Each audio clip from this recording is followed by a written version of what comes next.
Coming off. All right, I think we are now live.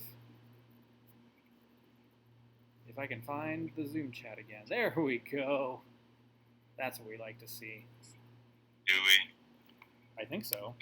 Oh, yeah.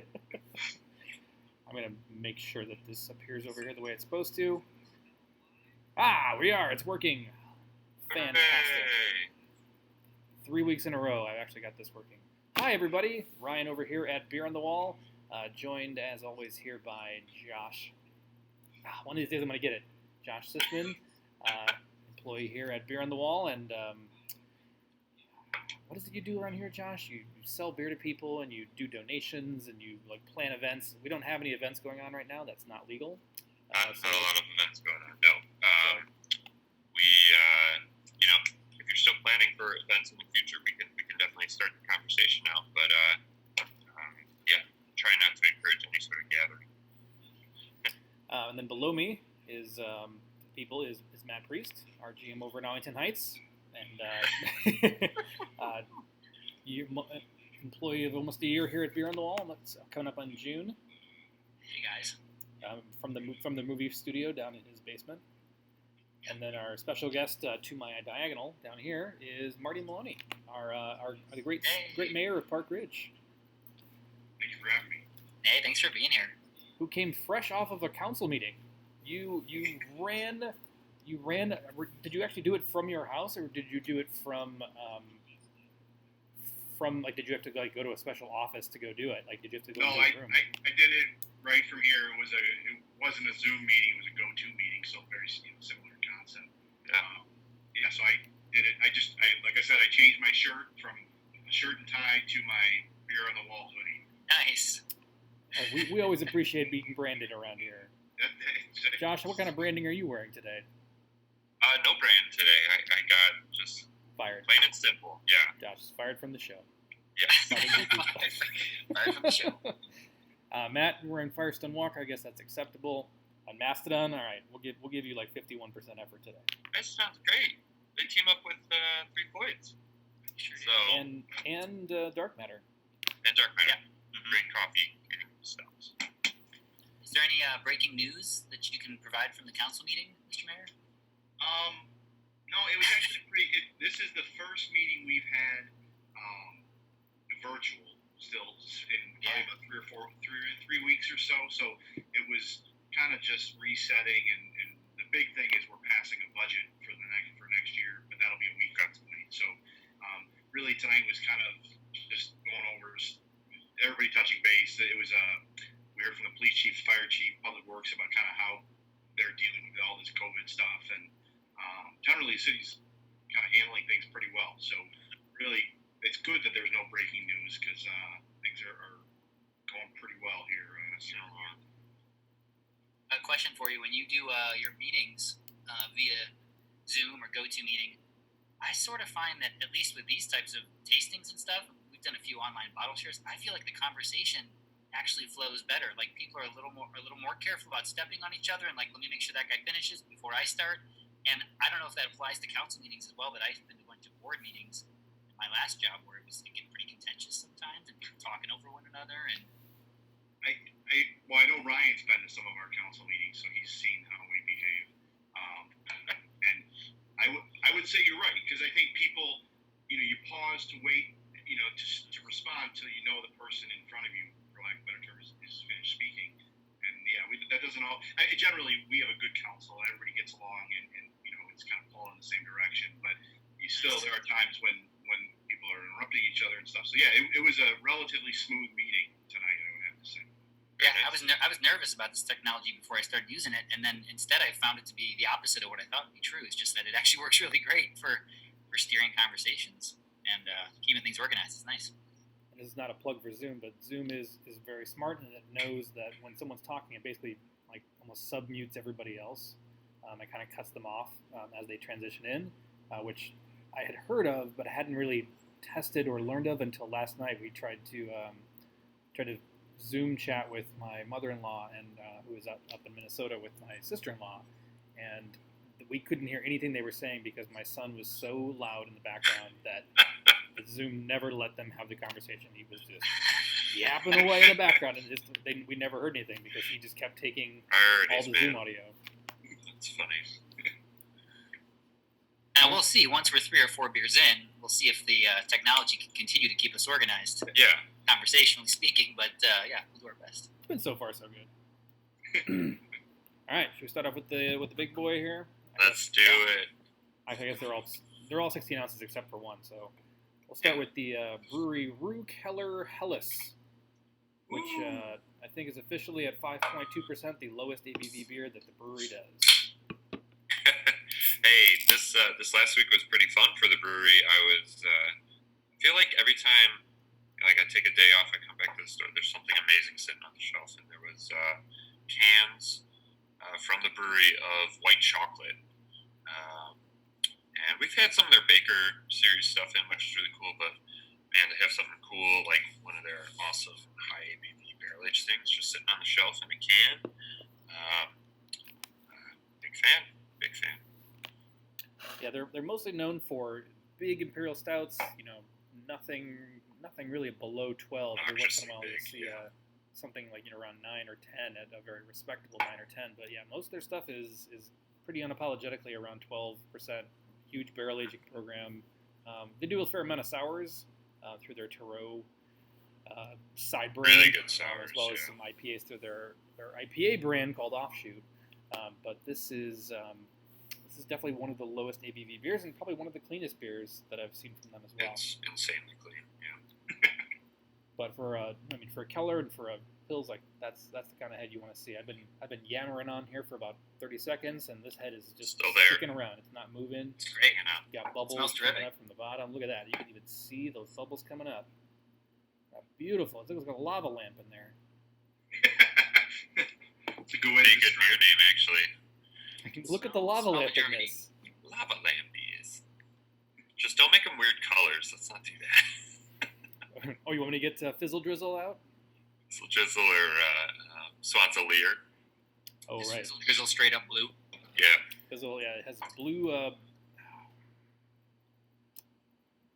It's got a blue green algae in there, right? Yes, some blue spelima. Sorry, Spirulina. Thank you. Someone's been studying. All I did was study the last bottle share where we talked about it. Yeah, it's good. And I was the one giving all the information. Matt just stole it from me. I forgot, but I think I missed the first part of that. I don't think I heard what beer we were talking about. I just heard the Spirulina. Oh, Maplewood. Fizzle Drizzle. They did a blue raz. Fizzle Drizzle. Sorry, I heard it this time. I didn't hear it the other night when it came up and Spirulina was being discussed. I just caught the Spirulina part and then connected the two and just brought it up out of nowhere. Hey, Ryan, when was the last bottle share you guys had? I know with all this going on, you guys haven't been able to do it. But when was the last one you guys had? Our last bottle share was March 10th. Okay, so right before. Yeah. So because St. Patrick, we were gonna not hold the bottle share on the 17th because we were gonna do our Saint Rosé Day, which was a sampling of 20 different rosés, an alternative to St. Patrick's Day.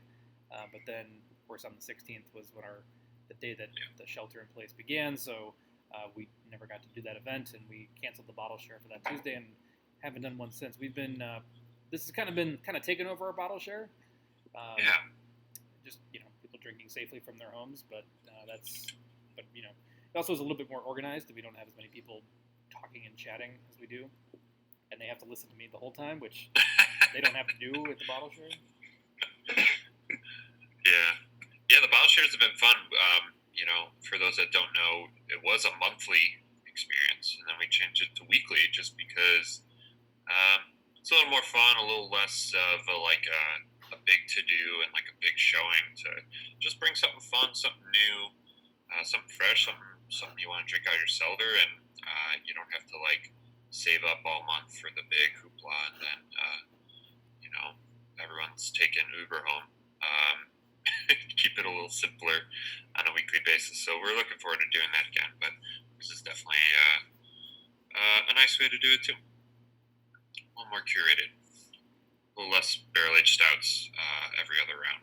That's right. You can bring a Keller Helles to a bottle share, And if you're not familiar with Keller simply just means that it's usually aged longer. It's a lager that's aged a little bit longer.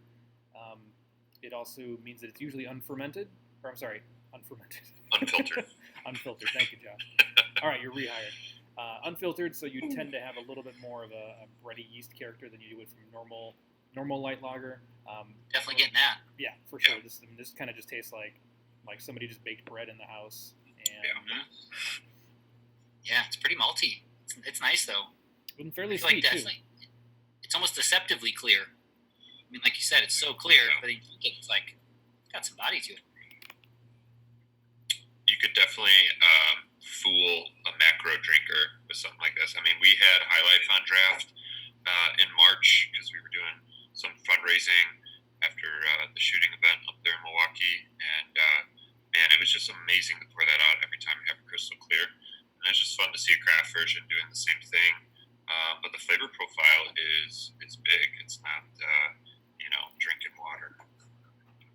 It's funny you say that, Josh, because I think, and I'm relatively certain comfortable I can kind of make fun of my dad because he's probably not watching. But when he We'll comes send over, him the link later. I definitely texted him. He should be here. but when he comes over to the house, he's always like, "What beer?" When he's looking through the fridge, he's like, "What beer of yours should I drink?" Because he's not a bitter guy. He's not an IP. So Sure. as I was tasting it, I thought this would be one I could give it to my dad. Yeah. And it'd be totally good. Because it's good, but it's not the way you said it was better than the way I'm saying it. It's simple. We all need a simple beer where there's not too much to think about. But if we are diving in here, there's so much good things to say about it, and I just keep going back to it. Super clean, super crisp. It definitely has a very German characteristic to it. Yeah, it just smells like Germany, man. Yeah, it smells like walking into a pub in Germany where you have just like these really big 5% is probably pretty big for a German beer, but yeah, just like this nice bready stout, like a little bit of a floral, like grassy meadow note in the nose, but it's mostly just a big old pile of bread in the glass. And I think it was Nick at Beer on the Wall who told me that Keller beer translates to cellar beer. It does, yeah. Oh, yeah. It's aged a little longer and it's unfiltered, so the yeast is kind of still doing some work. They tend to leave them a little sweeter, so yeast continues to process through that, and they do tend to have a little higher ABV. But this is also Croissant. Bless you. Croissant, Matt Priest. You're Yeah. a big fan of that. You're a big fan of that word. You used to watch the Budweiser commercials that used to say that all the time, right? Oh yeah. And that Fully croissant. totally croissant. There's no way on this planet that Bud Light is croissant. By the way, that's just not happening. Croissanting is a process where you skim during fermentation. You can skim the yeast off the top, the top of while the beer is bubbling and going. You kind of skim what's off the top of it. You take that and you put it into a container and say, okay, I'm going to use that for the next time. So you're basically using yeast from a previous batch and dumping it into a new batch of beer. So you're kind of just reusing the same yeast, kind of like you would do with like a sourdough starter. The reason that they would advertise it is because somehow it suggests that there's going to be just that much more clarity, right? Yeah, it's like another type of filtering, right? More consistency, more. Yeah, I'm not exactly sure what the marketing behind it is, but the idea is it's cheap. You don't have to buy new yeast packs and new yeast packs. That can't be what they're getting at. No, of course they would never tell you about how effective their process is or anything like that. It's usually because it's just more quality control. It gives you more consistent flavor from batch to batch.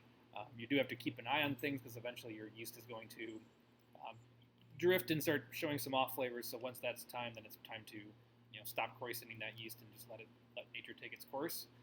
Find yourself a new brick of yeast or some new young yeast to ferment your beer. But that's essentially what croissanting is. But you feel like there's no way they do it, or there's no way they've ever done it.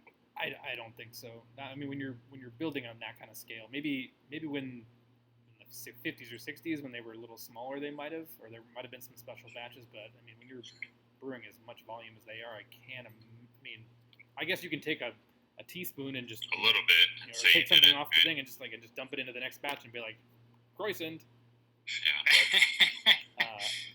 Yeah. And that's crazy. And count it. Count it.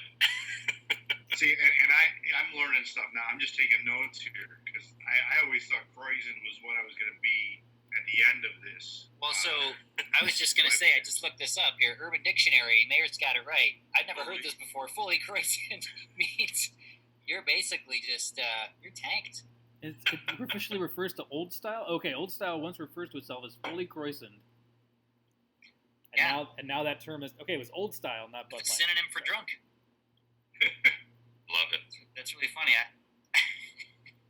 Just throw that in there with pissed, like when you're outside of America, everyone's just pissed.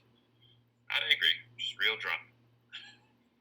I can't even keep Ryan, up. this says this is a whole different, not a whole different, but this is kind of a different description. I don't know if this is true or not, but it says that here it says naturally carbonating a beer by adding a little fresh fermenting beer to the finished product and then letting it finish out in an airtight environment so that the CO2 which is produced is absorbed into the liquid.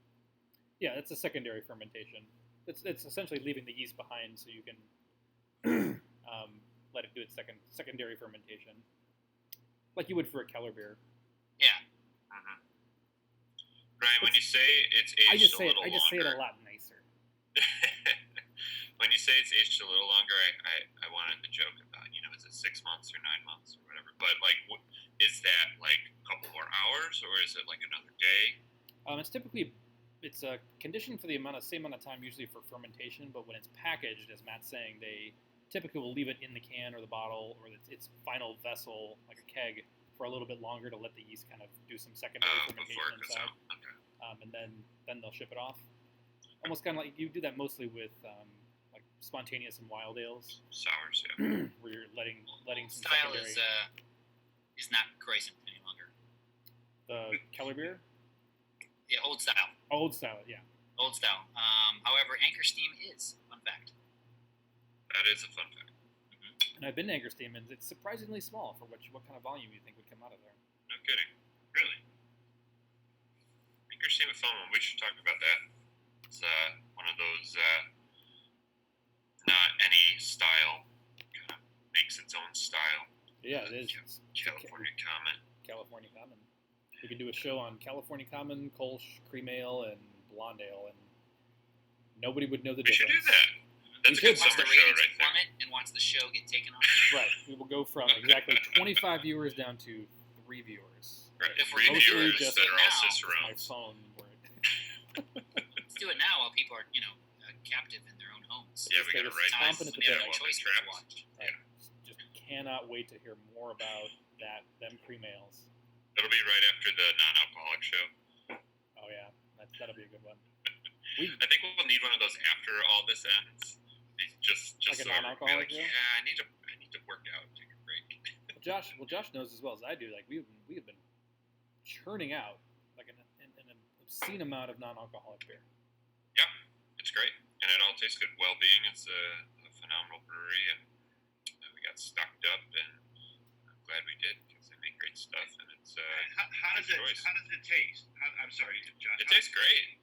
Does it? That's what I'm saying. Is like, I can't speak for every. I like to say this a lot, but like everyone likes different things. But what I like about Well-Being, my favorite one from them, they basically kind of made a wheat ale and added some citrus on top, just a little orange juice.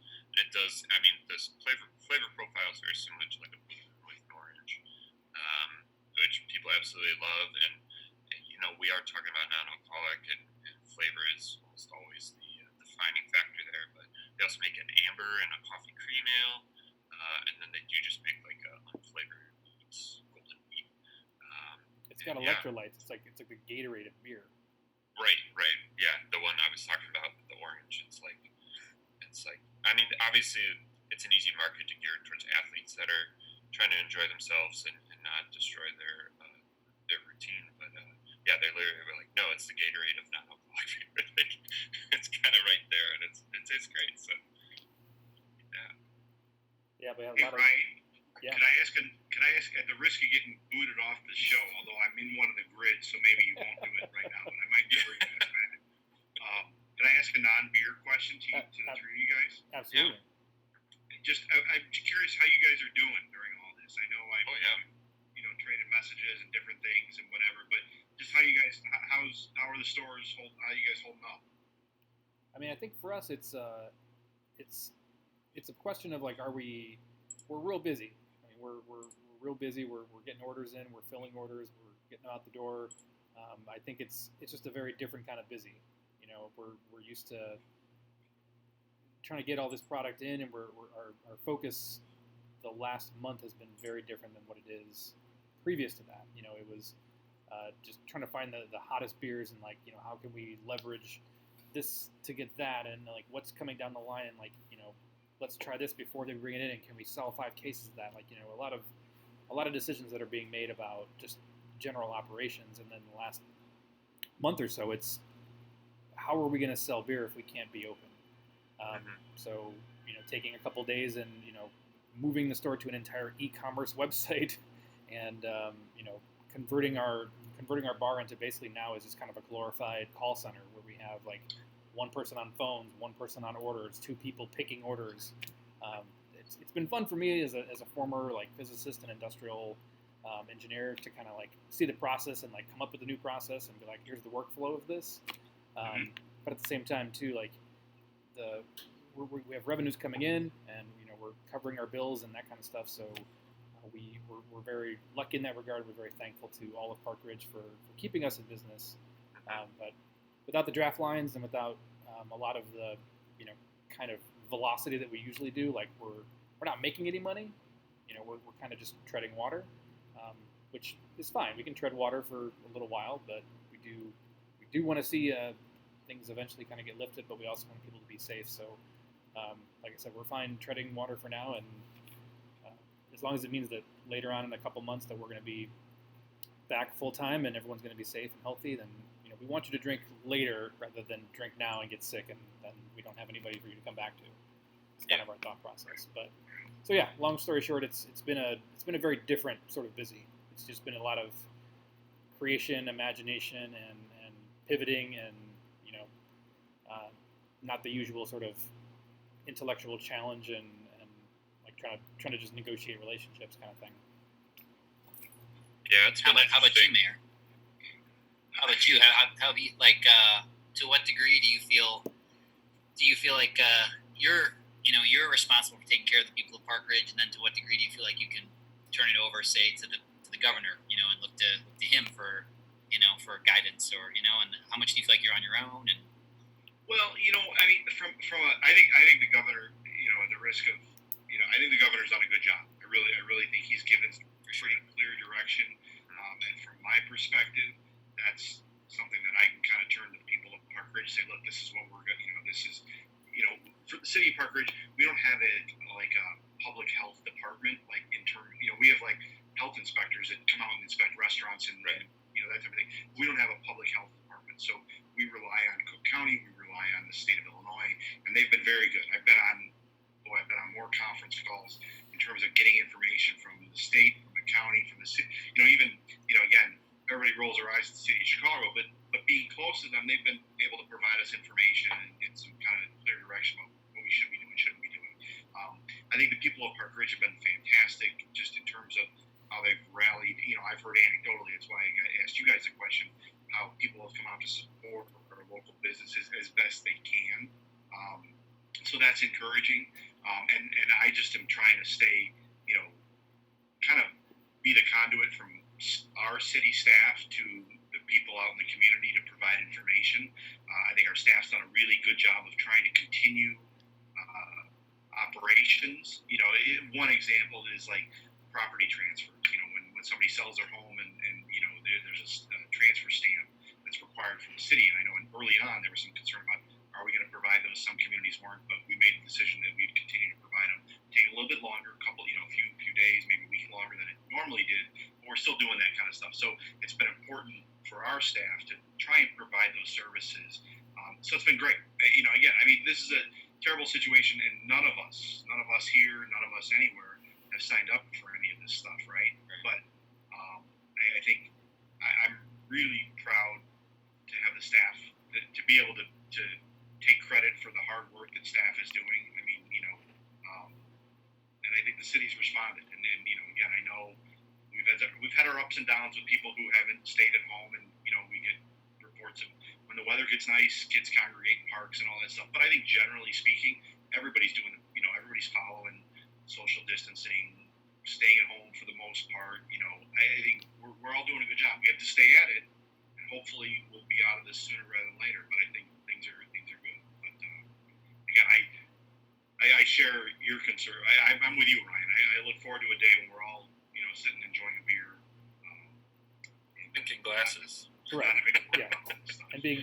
And all of us well, and I'll take 2 to 3 months of treading water if it means that long term we can all meet up and have said beer, yes. rather than meet up and have said beer and then some of us don't make it to the end.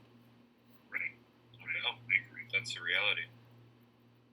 But positive signs in Illinois, so that's what I like to see, and seems to be working. it's not so bad. I get to drink and talk on we'll YouTube these days. We'll get there. We'll all get through it. Yeah, the internet's flourishing with innovation and hilarious things. And, it was funny. The last thing I saw was like in 1920, we lifted what was it? Prohibition ended, and then in 2020, liquor became essential. So let's see what another 100 years is like. That's good. I was sitting in a chair watching the governor be like, "Oh God, please let alcohol be essential, please." You know it is. And sure enough, the Craft Brewers Guild has kind of been our governor, just sending out a lot of really good information. And like I said, usually an hour before things are released, they're like, "Here's what's about to happen. Here's what it means for you." And I don't know, like, so when this happens, like, are all the mayors on just like, is it like all the mayors of Illinois just on one giant Zoom call, and like the governor's just like has the spotlight and he's got a screen share? Like, how does that work? So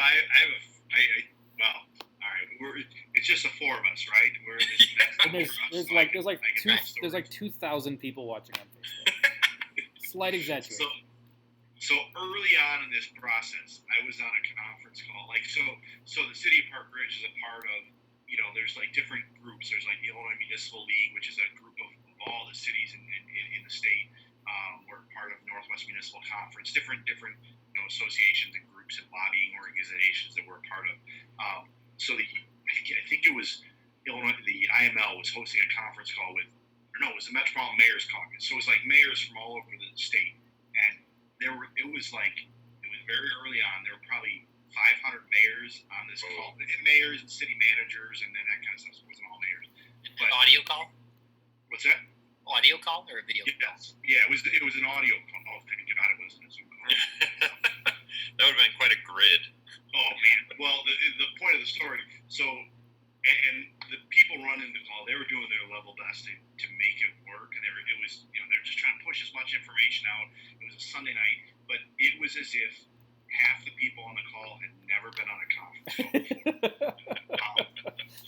People weren't muting. The echo was like just crazy. It was giving me vertigo. The echo was giving me vertigo. Oh my God. Because it was just, you would hear barking dogs and somebody, yelling to their spouse and somebody's kids bark. It was the worst of the worst of every conference call I've ever been on for work in my entire life. It was 500 bar. Yeah. It was so. Yeah, but there are those, and they've gotten better, and because everybody's figured out, okay, you have to mute when you come on the call, or they mute you before you even come on the call. Right. You send questions electronically, but so yeah, there are probably 2 of those a week. Either IML does one, Metropolitan Mayors Caucus does one, Northwest Municipal Conference. We all kind of work together. Tony Preckwinkle does one for for Cook County. She hosts a call.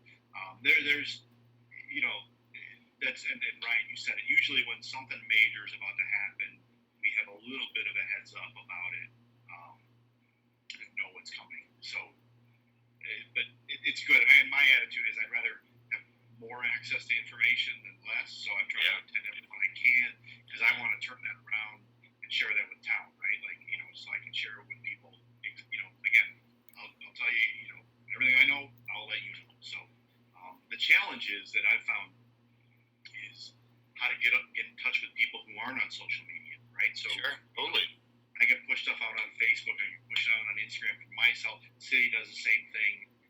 City's got an email blast, they do text messaging, but like we know there is a pretty decent segment of the population that's not on it, not in any of those places, not in any of those environments. So the challenge is how to get a hold of those folks and give them information they need. And do they end up doing phone calls, or is it like you have to print stuff out and do mail, drop it off at people's houses? We haven't done mailings. We do have the ability to do like it's like a reverse 911 system where you kind of push a button and the message goes out. We try and save that for true emergencies, but Sure. We do have that ability.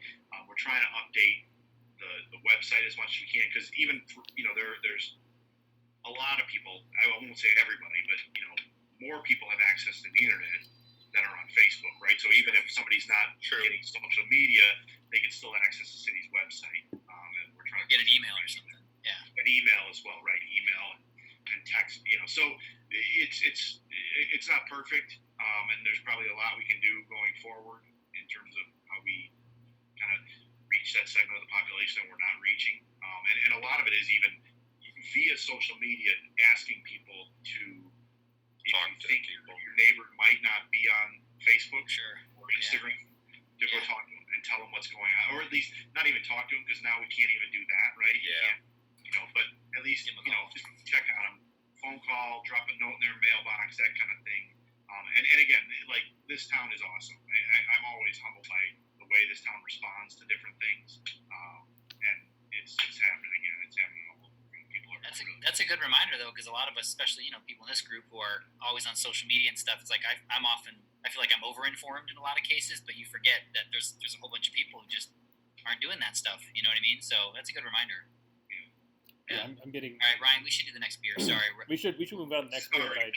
I do want to say there is a lot of noise out there too. I mean, I'm getting like, has your business filed for loans from my rag and mat company, and I'm like, I don't know what you have to provide for me. Like I'm talking to banks and like other financial institutes. I'm not exactly sure what the point of this is. But yeah, we'll move on to Speaking of wits, speaking of wits. The record, I thought that beer was good cool. I really segue. like that beer. It's a I like good that last segue. beer. Yeah, I like that one a lot. wrapping up. Another But good not a lager. surprise. Brewery's always good, but I'm just saying it was good. that was really good. My That cold first can. one was excellent. I really liked it. And then I have to say too, Park Ridge has probably the most people out walking of any other town I've driven through in my very Really, you short. think so? It has to be, and I come down Prospect, so I think Prospect is very much like a walking zone. But I mean, everyone's socially distanced, and family units are moving like the way they're supposed to. But I come down Prospect, and I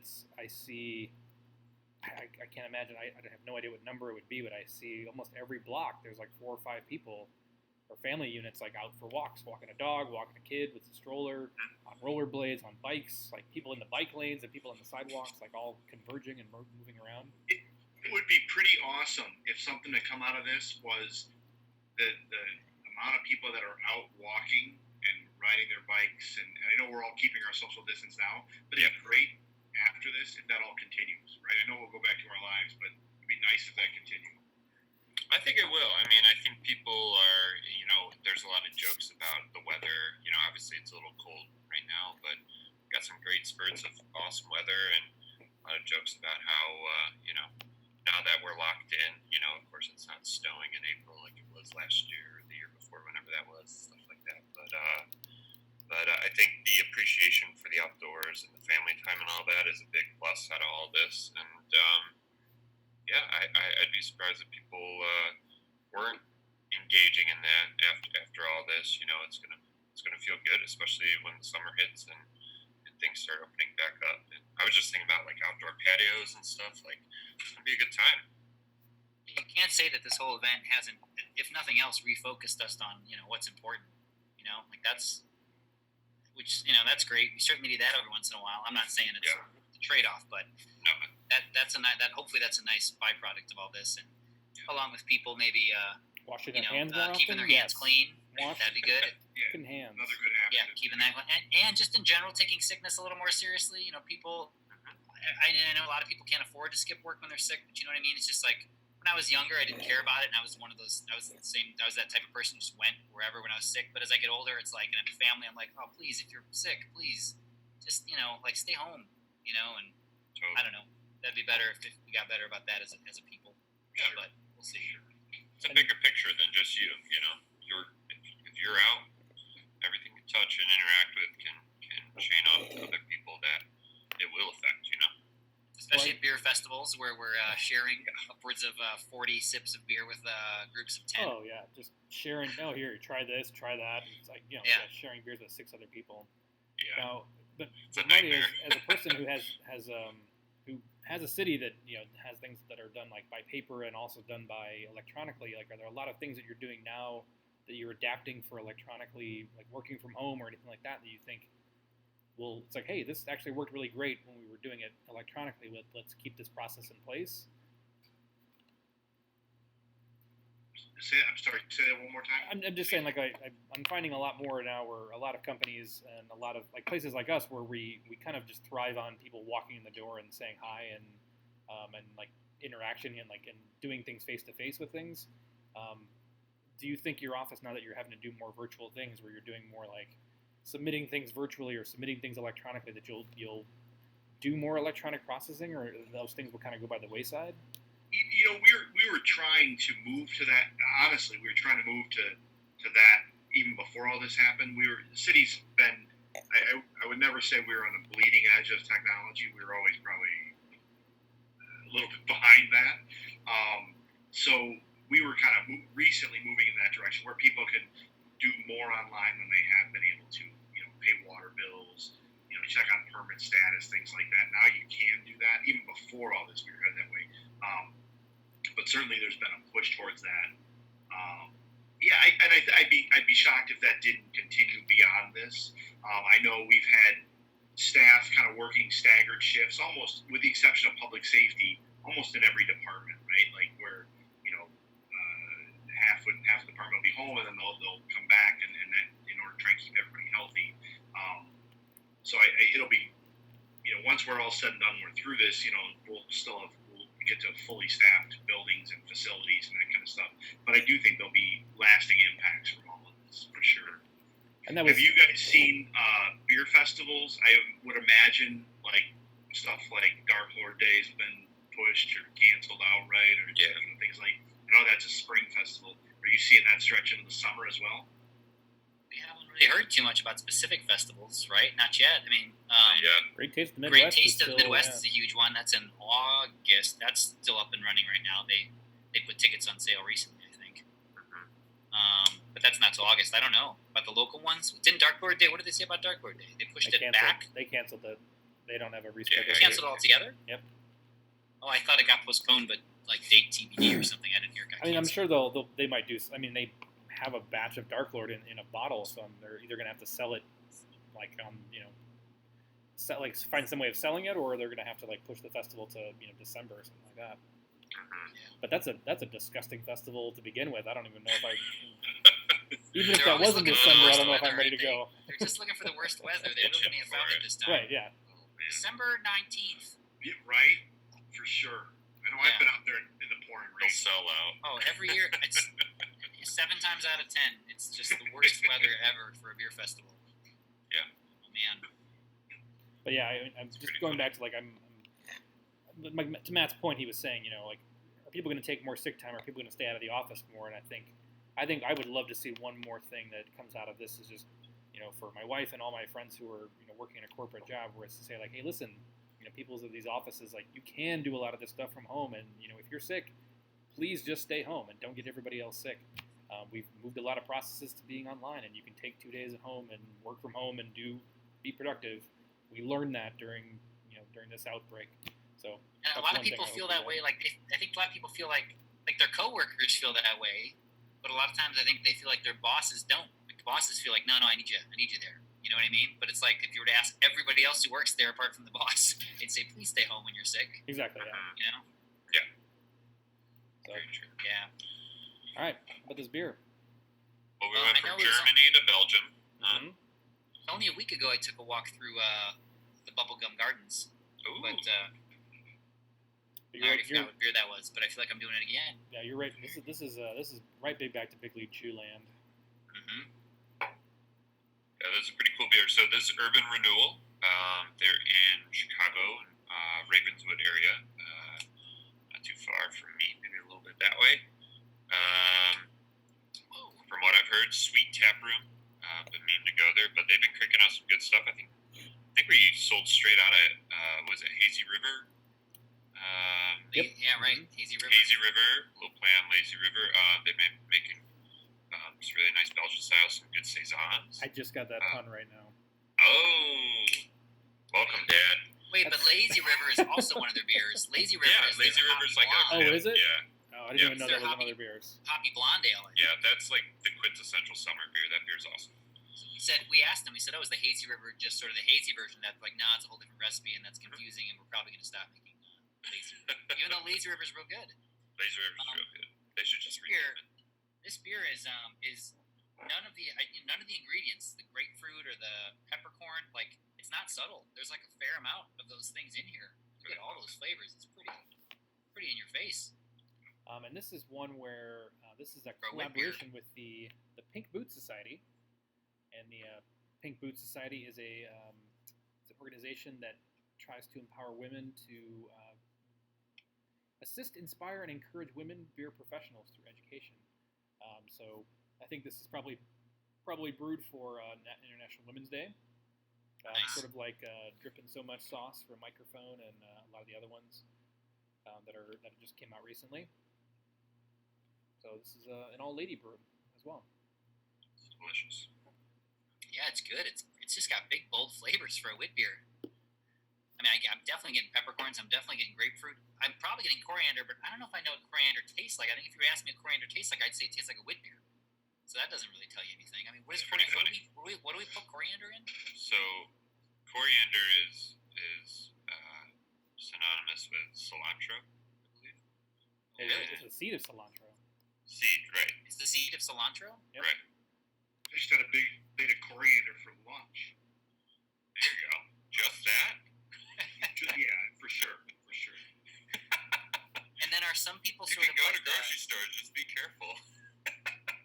are some people sort of genealogically wired to have a strong distaste for coriander, like some folks are with Sure. cilantro? Chromosomally. Whoa. That's not a word. What do we put it in? What do we put coriander in? No? It's a lot. It's popular in a lot of like Indian spice blends. I'd say Greek too. Yeah, Greek, Mediterranean blends. You see it a lot in. I see a lot of breakfast foods that have coriander. It always has like a very like citrus peel sort of like note to me, at least. Has like It's a little bit of an definitely orange note citrusy. to It's it. definitely peppery. It's Yeah, pretty your sweet homework for the week is to chew on some coriander. Go find some. Do that right now. Here, let me go see Yeah. Lemonade. Oh wow, there He's he gonna goes. go. He's gonna go have Instacart bring him a thing of. I might need to coriander. do it too. So I'll be honest. So of all the styles of beer, I do feel bad about this when people ask and they're like, "Got any good whip beers?" And I was like, I don't know. They're not my thing. Like they're not what I'm reaching for. But I also still enjoy dipping into them because I used to say that about Hefeweizens too. And last summer I really turned the corner on them. Your palate's always changing, and you just never know when something's going to hit you right if you're in the right mood. Oh yeah, that's the stuff. Wow, that's impressive. You actually had some? Yeah. Listen, nice. You gotta have some in the cabinet. we do a lot of Wait, I'm gonna join you. a I'm lot gonna of join you. big It's gonna take dreaming of big recipes, and then and then you buy something for a recipe once, and we don't maybe cook as much as we should, and so we buy something thinking we're gonna use it in one thing, and we do, and then the rest of it just sits there for a while. Let's check the date on this. September Checking- 6th, 2019. Checking the freshness knew of it. our. That's not terrible though. No, it's not terrible, but I knew it wasn't gonna be. I knew it wasn't gonna still be good. Let's see how this is. Those dates are just suggestions, anyways. You're right. You're right. I am not going to go check my spice cabinet because I guarantee you it's not in there. That's what's great. We have like 50 different spices, but I mean, Ryan will tell you we don't cook that much. We don't have a lot because we cook a lot. We have a lot because we have big ideas, and then nothing.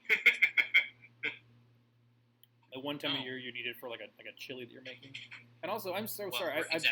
I totally forgot about the Facebook chat and the YouTube chat, and I just realized it's happening, and I am so far behind. Everyone is having beer fests in their house. People pointing out Smells Like a Beer Fest was canceled.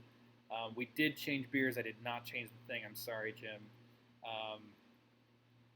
Josh is not going to shotgun a beer tonight. Yeah, I was going to. I there's always nightcap hour, you know. There is the nightcap. If you want to stick around, we'll do our usual cuvee and nightcap. But I won't disappoint. I'll tell you what. Next week I won't disappoint. Oh boy, those are big talking words right there. Big words, yeah. So Ryan, take it easy on the picks. Take it easy on the what? On the picks. Everything's got to be under 8%. All right. I mean, this is going to be the easiest you're going to get. Even our pastry sout's only 9%. Hey. This is a softball. This is as easy as it's going to get for you. I bought one of those today, without knowing it was going to be in our 4-pack today. I bought one of those. I bought the beer that we're having later today. See, I thought you bought it on purpose. You're going to double dip. It's good. Because I needed 2 of them to really get a taste for it. Well, I thought because you said you just got recently, as one of the things that's happened to you out of this is you've got your neighbors now involved in craft beer, and they're. I did, but I bought it. I mean, those guys wanted them too, but I also got one for myself. Yeah, it's fine. It's just funny. I picked up a 4-pack and bought that beer. I was like, oh, that. The point is that beer sounded good to me already, so I was excited about that one. So Matt, what's your coriander analysis? Because I got some ground coriander from Spice House. It's kind of boring, honestly. I get. It's more aromatic than it is like any flavor. It's a very aromatic spice. Yeah, I would say it's all on the nose, and the citrus is there. Like it's definitely a very bright. Citrus, you smell this? Man. Is yours ground? Because mine's ground. Yeah, mine isn't like a fine powder. Yeah, mine's ground.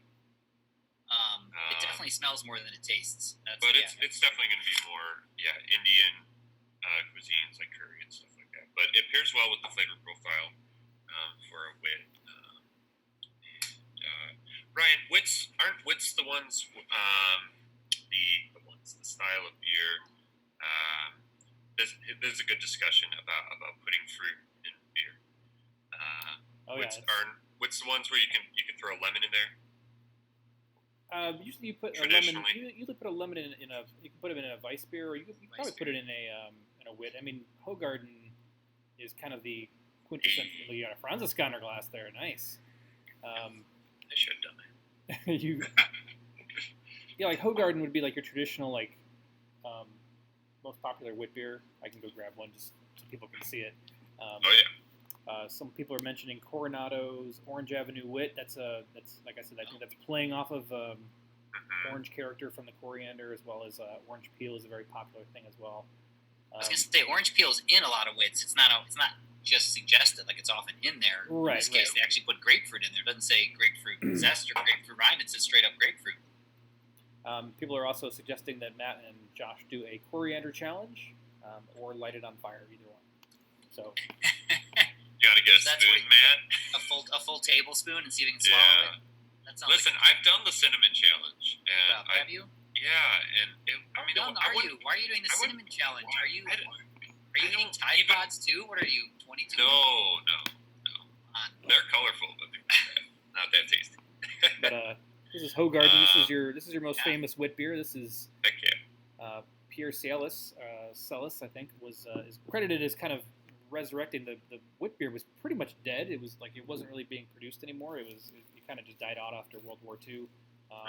Nobody was drinking it, but this brewery kind of just kept pumping it through and changed up their recipe and did some new things to it. They put it orange peel and coriander, which is what they put in theirs, which is the most traditional one. And they kind of just kept it going, and then it kind of resurged back in the 80s and 90s as people kind of got into more wheat beers, and kind of the first wave of craft came through as well. Definitely one that people forget about, and when people talk about Blue Moon, that's kind of mentioned as like the the macro version of a wit beer. But yeah, you can put orange in them, you can put lemon in them, or just don't put anything in them and just drink them by themselves. That's fine too. I would always say start out, just try it. Yeah, Just like, right. just You like know your if it mom needs says, it or don't not. salt Yeah, things right. until you've tried it at least. Well, it's not even a need. It's just, a preference. I can drink a Corona, but hot damn, do I want a lime in there? I really do. You do because it's terrible without it. Can't help it. Sorry. All right. Josh, I'm with you. Just how it is. No, I'm the only one against. Marty's agreeing. He's down for a Corona and lime. Oh, absolutely. No, he's I gotta not. make a correction though. The can says grapefruit zest. Untapped just says grapefruit, but the can is probably more accurate. Untapped, dropping the ball. Well, I'll let our viewers in on a little secret, which is that, and maybe this is obvious to people, but you can add beers to Untapped yourself. And in a lot of cases, if the breweries are small and they're real busy, we are often, if you're on the wall, like the first store or among the first few stores to get Hubbard's Cave, right, fresh off the line. And a lot of times we go to put that stuff in our, add it to our menus and stuff, and it's not in beer menus, occasionally not even on Untapped, and so we add it. And so, I always try to look at the can and put everything, whatever the can says, I try to put it on there and get the ABV right. But I think some people take some shortcuts and they're like, I'm not going to type the word zest. Yes. I'm going to save myself half a I'm going to second. hit that Z button. Word zest. I'm going to say over there. Letters. Right. I don't even know what zest is. I'm just gonna write it in. Probably not added by the brewery to put that in there. That's probably some retail store or maybe just some Yakimo who Some Yakimo standing at a beer festival with 3 beers in his hands that he's trying to feed to his friends while you're all just licking each other's beers and kind of fumbly he just typing tried it. it. He's like, "What? I'm not going to get credit for this check-in." I've definitely never. I got to get a check-in. Take a picture of me holding them, and then it'll count. I've never done that before. It's like typos, no picture. Oh boy. But so yeah, do you guys feel like this beer? I feel like the things that are usually real subtle in a wit beer are pretty pronounced in this one, and I like it. I like It's big fun. flavors, yeah. Ryan, what do you think? I'm going to yield to the mayor. He was about to talk. Oh, No, was I'm not a huge fan of this style, to be honest, but I do like it. I like it more than I thought I would, to be completely honest. It's got the right color and stuff for this type of beer. Yeah. Well, I usually don't. Bubblegum is usually not like the biggest thing I pull out. Like I understand that that flavor profile gets in there, but I feel like I get a lot more of that in this than like you were saying. Like it's big flavors for sure. So yeah, it makes it pretty fun. I'm definitely with Marty. This is not close to the top of my list of beer styles that I prefer or reach for. But it's awesome to see a local brewery doing something other than IPAs and barrel-aged stouts and doing it well. So cheers to that. Sure. The more I drink it, the more I'm just kind of getting used to it. But I was really into. I'm not saying I'm not into it now, but the first 3 or 4 sips, I was like super into it because it was really surprising. But now my taste buds are getting used to some of those flavors. But coming off the last beer, I was like, wow, first few sips, a lot going on in here. Yeah, I think the sweetness is kind of starting to drag down on me a little bit, maybe a little too heavy on that bubblegummy note. It is pretty sweet. The grapefruit, I think, would be really nice here. I wish I had more of it. I just like a little bit of citrus or a little bit. Of course, I just made fun of people for putting lemon and orange in beer. Like I'm about to say, this could use more citrus. Here's an idea. Here's an idea: is I could add a piece of grapefruit to this. I feel like the citrus is right up front, like the first thing hits your tongue. It's like I get citrus right at the beginning of it, but then I feel like always carry a lemon. That's what I say. Oh, for the eyes. Right, for your enemy's eyes. Sweetness on the end.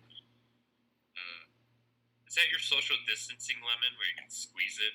If you can squeeze lemon juice in someone's eyes, they're too close. Back off. Yeah, I mean it's generally if I can't find any hand sanitizer, I'll just take some lemon juice and just go to town. And then you just realize you have some cuts on your hand real quick. That's science. That's science, Partridge. You can't argue with that. I'm pretty sure that's not science, actually. Oh well, your opinion then. It's good to get that we get called out. Although what passes for science these days is, yeah, that's a problem. Very true, and please do not take that as what it's worth. Please use real hand sanitizer. Do not use lemons to. I happen to have a lemon for my water for later. That's You're saying in a pinch, if you have nothing else. I honestly have no.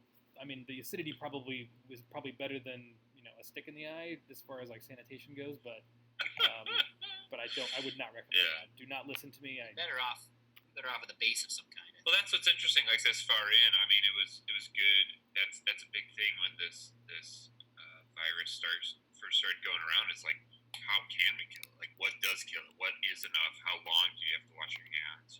Like aside from just a normal healthy amount, but like, is hand sanitizer enough, or is a little bit, a certain bleach solution enough? And that's why we do need scientists. Like, get in there, figure it out. Maybe lemon juice does work. Maybe it's acidic enough to do it, but we won't know that unless we get some tests done. And that's why it's important. Anything like this, I mean, err on the side of caution. But like, the sooner we learn these things, the better, and get on top of it. While you guys are pouring the next beer here, which is our American Solera Power Tippa. I'll go ahead and read some comments from the chat here. We have our dad joke of the week, which is from Matt Coyne, who wants to know, if you only drank half of a wit beer, would you be a half-wit? I am, for dad sure. Joke of the week. I don't have a graphic for that, but I'll work on it. Soundboard and graphics. Yeah, people seem to generally liking it. People really want you to light that coriander on fire. Is it gonna blow up? I don't know. Is that something like a thing that like you throw in the air and it so just it's used in garam masala in Indian food. I was gonna say I just tasted some more of it, and I definitely got the Indian vibe that Josh was talking about. It's just this tastes very mild. This is probably not a great brand. It's a little expired, but I can see that. So it's in masala dishes. I feel like I'm gonna YouTube lighting it on fire before I do it, so I understand if it's gonna. Speaking of science, I've seen it. Like magnesium stuff. You don't want to light that stuff on fire.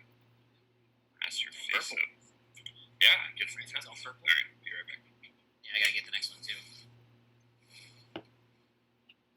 This is what you want to see in your glass when you're at your house when you're all done with it. Nice lacing on there. Yeah. You got clean glassware. You got good beer. What's your glassware of choice over there? Well, so I'm going to show you. It's my favorite glass that I own. I know it's not a beer drinking glass, but it is my Mayor McCheese glass. Oh my gosh, that's hilarious. Yeah, that's awesome.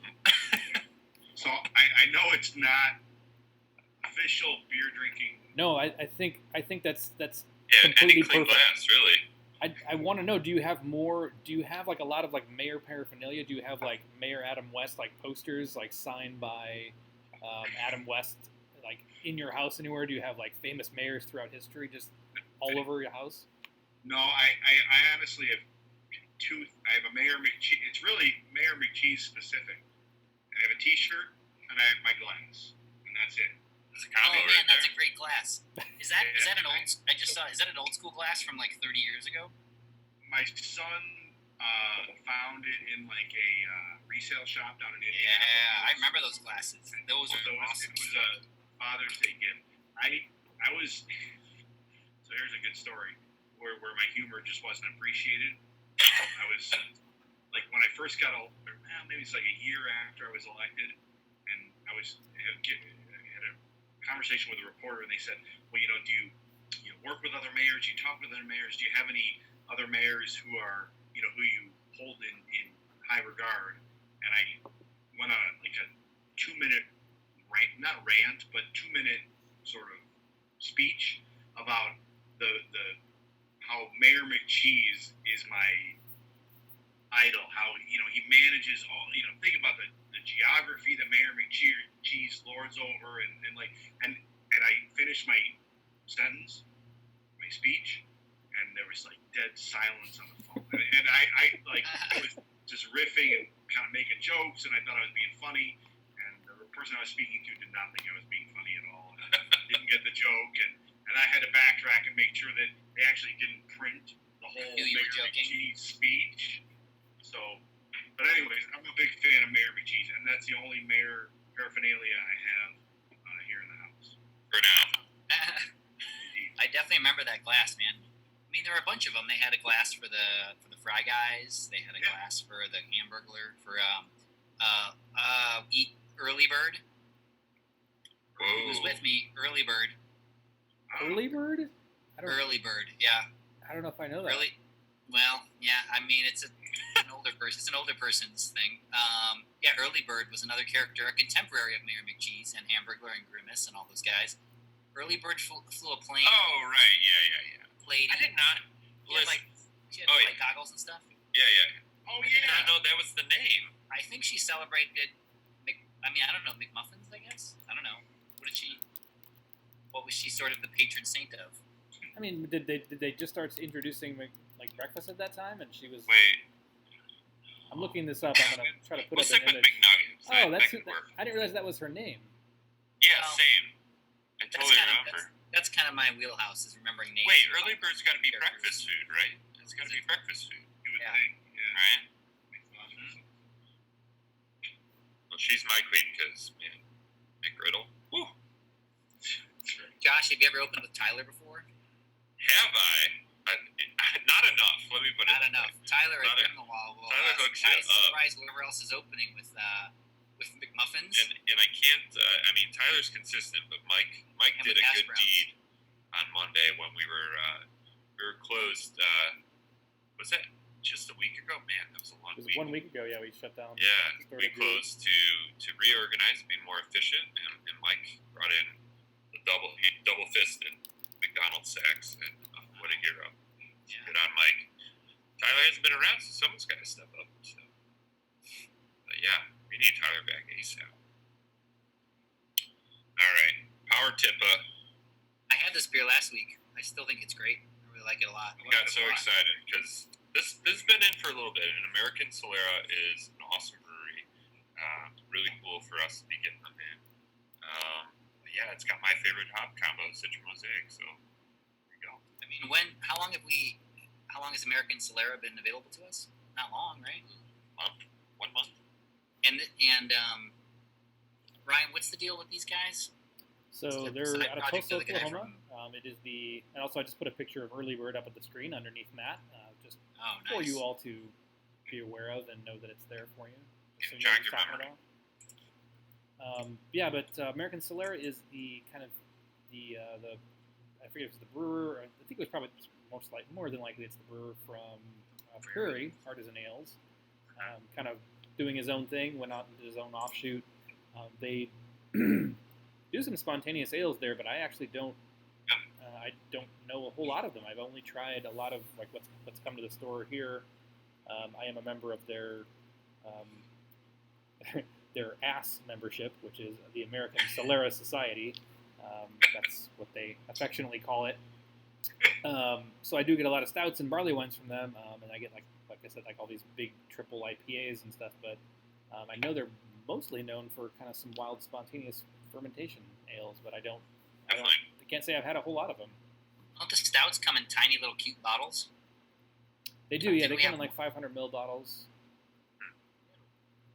Oh, I mean, I thought we had one that came in a bottle that was like, I don't know, like In our 8 store? ounces or something. I thought we had Oh, one. yeah, Ryan, no, that you- came. You and I had a one that had like a blue piece of corn on it. It was like 12 ounces and it was a barrel aged stout. It was like Yeah, it was blue corn, something made Yeah. blue corn. It was like It was 11. out of this world. Remember that beer? I do remember that beer. It was great. Oh man, It was like 9 ounces. yeah, whatever that was. That was a teeny tiny 9-ounce bottle bottle. for a picture. This is awesome. It's dangerous. We're in the danger zone right now because this is 10%. So triple Danger IPA, zone. Tippa, Power Tippa. This thing is a beast. Super juicy, a lot of citrus, a lot of like orange peach juice. Did you say Mosaic, Josh?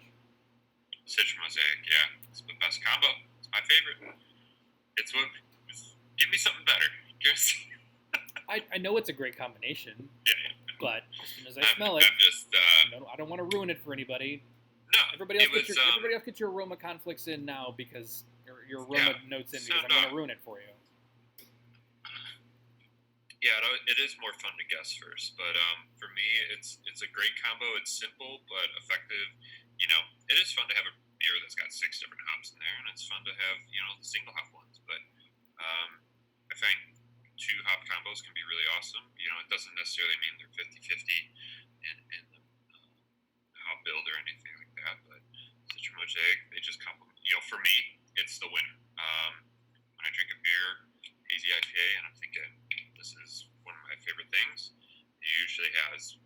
either both those hops or just those hops or something like that. Makes me happy. So that's all I care about. It's being happy. Your own Drinking Citra Mosaic, I think. Mayor, are you getting any aromatic notes off that one? This is kind of more kind of in my wheelhouse of what I would kind of go to on my own, and this is I really like it. I would, again, the 10% would give me pause, perhaps. This is but what you again, might. we're in a safe space, right? Like, Yeah, no, right? yeah. It's the trust. But this is really good. I really like it. Yeah, it seems like the Facebook comments are like this. This tastes like it's like a 7% or 6% hazy IPA, and it will. I feel like the end is pretty heavy. I feel like at the end you can tell. But not boozy. You think boozy? I think there's enough body at the end that you can tell it's hiding something. Yes, I agree. I will say this is a thick boy, if you will. Yeah, this is not. I feel like at the end there, I'm like, oh, yeah. I see what they're doing. Yeah, it's great. Yeah, they shoved it in there for sure. Here's this cute American Solera bottle, Ryan. Not that it relates, but I mean it relates, but it relates. It's American Solera. Brewery. No, it relates, but yeah. Let's go here. This one. Oh yeah, yep. It's called Life's Distraction, and it took a fair amount of research because somehow this is not like. You didn't check it in? I didn't check it in. Whoa! No, you had a different version. You had check it out. You get a different version. Distractions Grasp. And that No. one. I don't know, man. We'll figure it out later. Marty, do you do any of the untapped check-ins? Keep track of all your drinking? I did for a while. Same. Probably back, Josh, when you and I used to talk beer. Oh yeah. But I haven't done it in a long time. I'm familiar with it. I just haven't. Yeah, it's hard to keep up. Matt is a legend. I don't know if you want to reveal some numbers, Matt. Keeping up department. You know what's funny, Matt? Because at the end of the night tonight, I'll go back and I'll check Matt this beer is in thorough. years ago. Yeah. I don't know if you remember this, Matt, but you like told me when we were working together early on that like you were trying to tell me about like your check-ins and stuff, and you're so humble. You shouldn't have been. You should have just been like, "Yo, I check in everything, and I'm the best."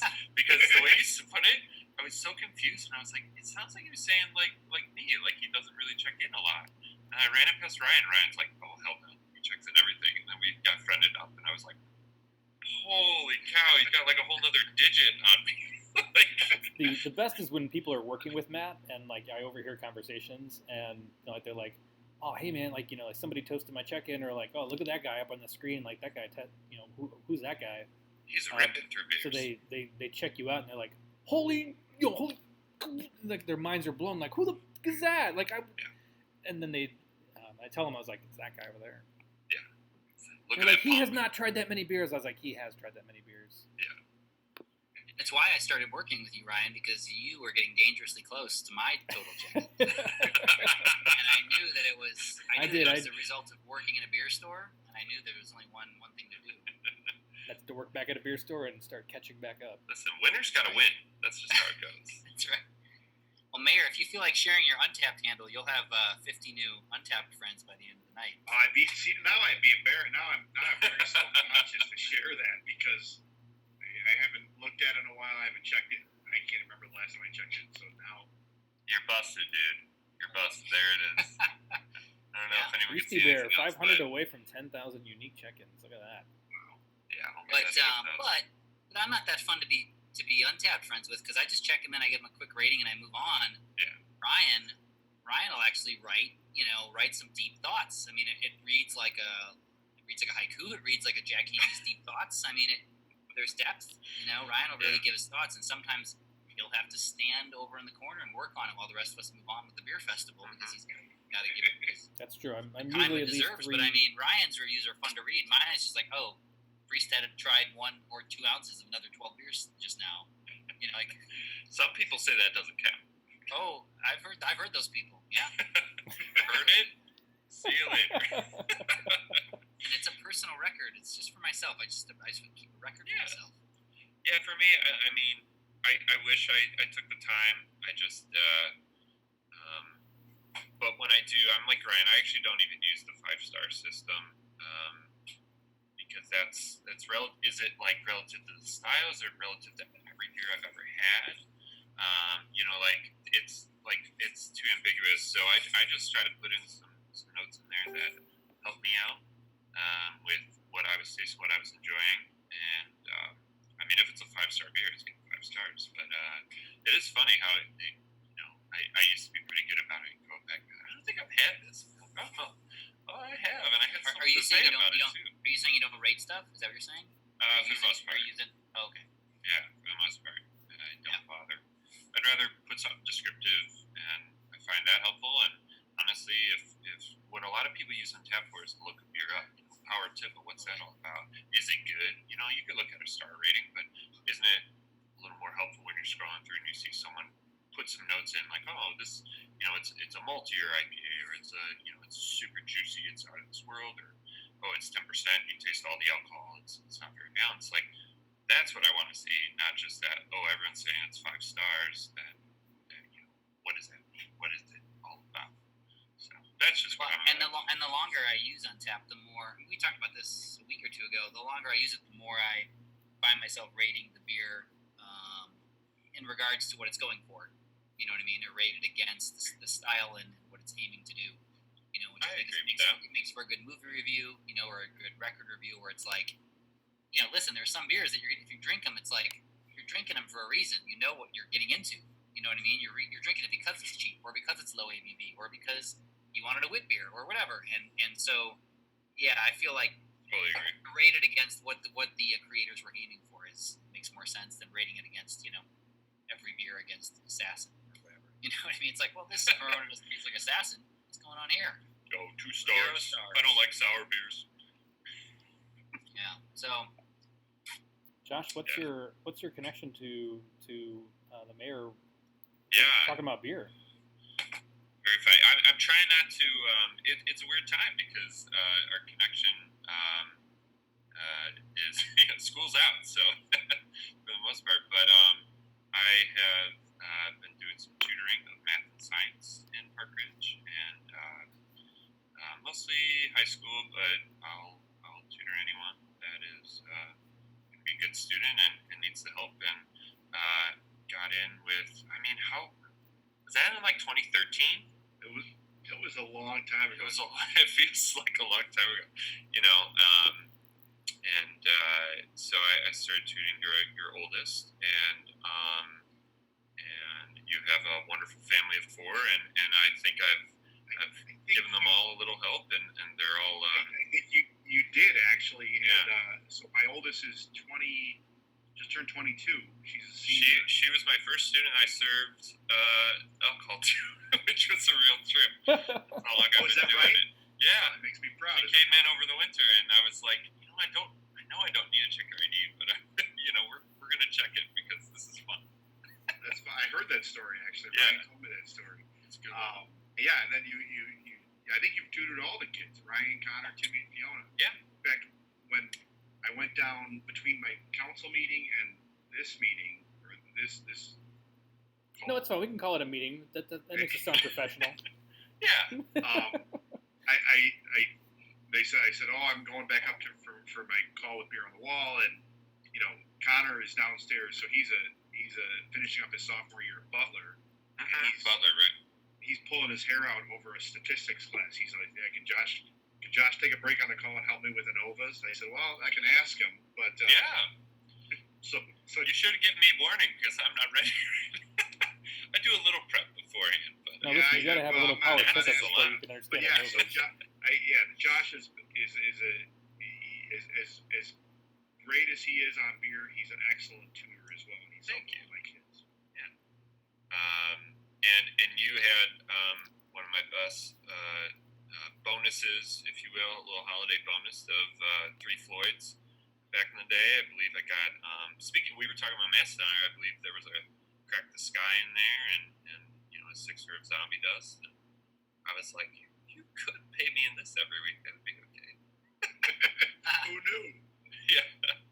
Yeah. So, Question: am I ridiculously loud now? no. I just realized I had Never my mic. once been loud, Ryan. You've only been quiet, if anything, or normal, but never loud. Oh, really? Okay. I was gonna say I just realized that my microphone to my headset's been plugged in the whole time. So. Oh, you're like the same. Oh, am Yeah. I? Yeah, you've been okay. Ah, Yeah. all right. Listen, I would have told you I know you would have. straight up. Yeah. Straight We got But on the chat. We got people posting how many unique check-ins. The race is Matt's at 9,562, and I'm at 7,320. that's fun. So I am here. I'll tell you mine. Like I said, I'm not even. it's all right. I wasn't paying I attention to the definitely- YouTube chat Josh, either. I've definitely been at events with you, like a Revolution beer release where we're trying new beers. Yeah. And I'm definitely like on my phone checking something in, and you're standing there not on your phone, so I know that you're not. Yeah, I do this thing where I take pictures of everything and be like, all right, like an hour after the thing, I'll run back through and I'll remember, like I only take in, and then it's like, you're not, no, never, that never happens. I have this backlog of photos. I'm like, I don't remember drinking. I don't remember looking at that. But it reminds me, Eric from our store, he's on Untapped, and I don't know what his number is. He doesn't care how big the number is. He cares about his ratio, unique to check-ins, and he's at 100%. And I'm up there, but I only have 1715 for unique beers. But I only have 1887 for check-ins. So I don't do a lot of double dipping, but I do feel like it's necessary. Like I know Eric's like pretty firm on that, but we age stouts and stuff like that, and people change recipes and things like that. I think it's always good to revisit, and if and my palate's changed, and that's how you get better. I mean, I just love making lists. I always have. It's like fun for me. I do. You know what I mean? I have a list. Right. I'm on Letterboxd for movies, and I got all my movies on there, and I have a list of all my So, CDs the and records, concerts? and I have a list of every concert I've been to. now, do you have a list, or I do just you like use a doing website? Because there's a website, and I can't think of it. I should be on a website. It's just a Word Yeah. document now, which is pretty terrible. There's a website where you can post set lists from every show, and then you can say if you were there. Well, that's a good call. I've been to the Setlist website. Yeah, I think that's what it is. Yeah, and I that's like a great, doing that That's a great because site. I love. You can check in there. Yeah, It's fun. if you make an account, I'm pretty sure. I'm pretty sure it's something simple like Setlist, not .com, but something like that. No, it's fun to check out the show, the tour a day or two before you go to see a band to see what they're going to be rocking and how it differs. Yeah, the whole tour for sure. But what's also dumb is there's a lot of stuff I can't remember, but I'm really good at remembering beer names and breweries and where the breweries are located and stuff. So it's like, part of me feels like even if I didn't have Untapped, I'd probably remember most of the beers anyways, because I'm like that. But I don't know. It's fun to do. I just like pressing that button and seeing the little check mark. Who doesn't like that? Awesome.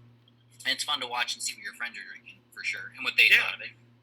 It is funny to describe it to people that have no idea about Untapped. It's like, listen, it's Facebook for beer, and you just check it in, and you can see what your friends are drinking, and I keep up with people that I haven't talked to in a long time.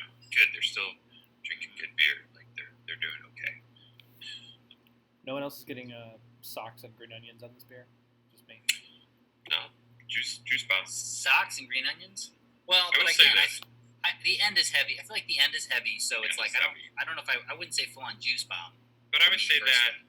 that's more of like a mouthfeel thing, like the body of the beer, not necessarily. Oh, there's no flavor. mouthfeel of socks. This is all aroma of socks. Yeah, I understand, but when he says heavy, like that's what Yeah. we're getting at here.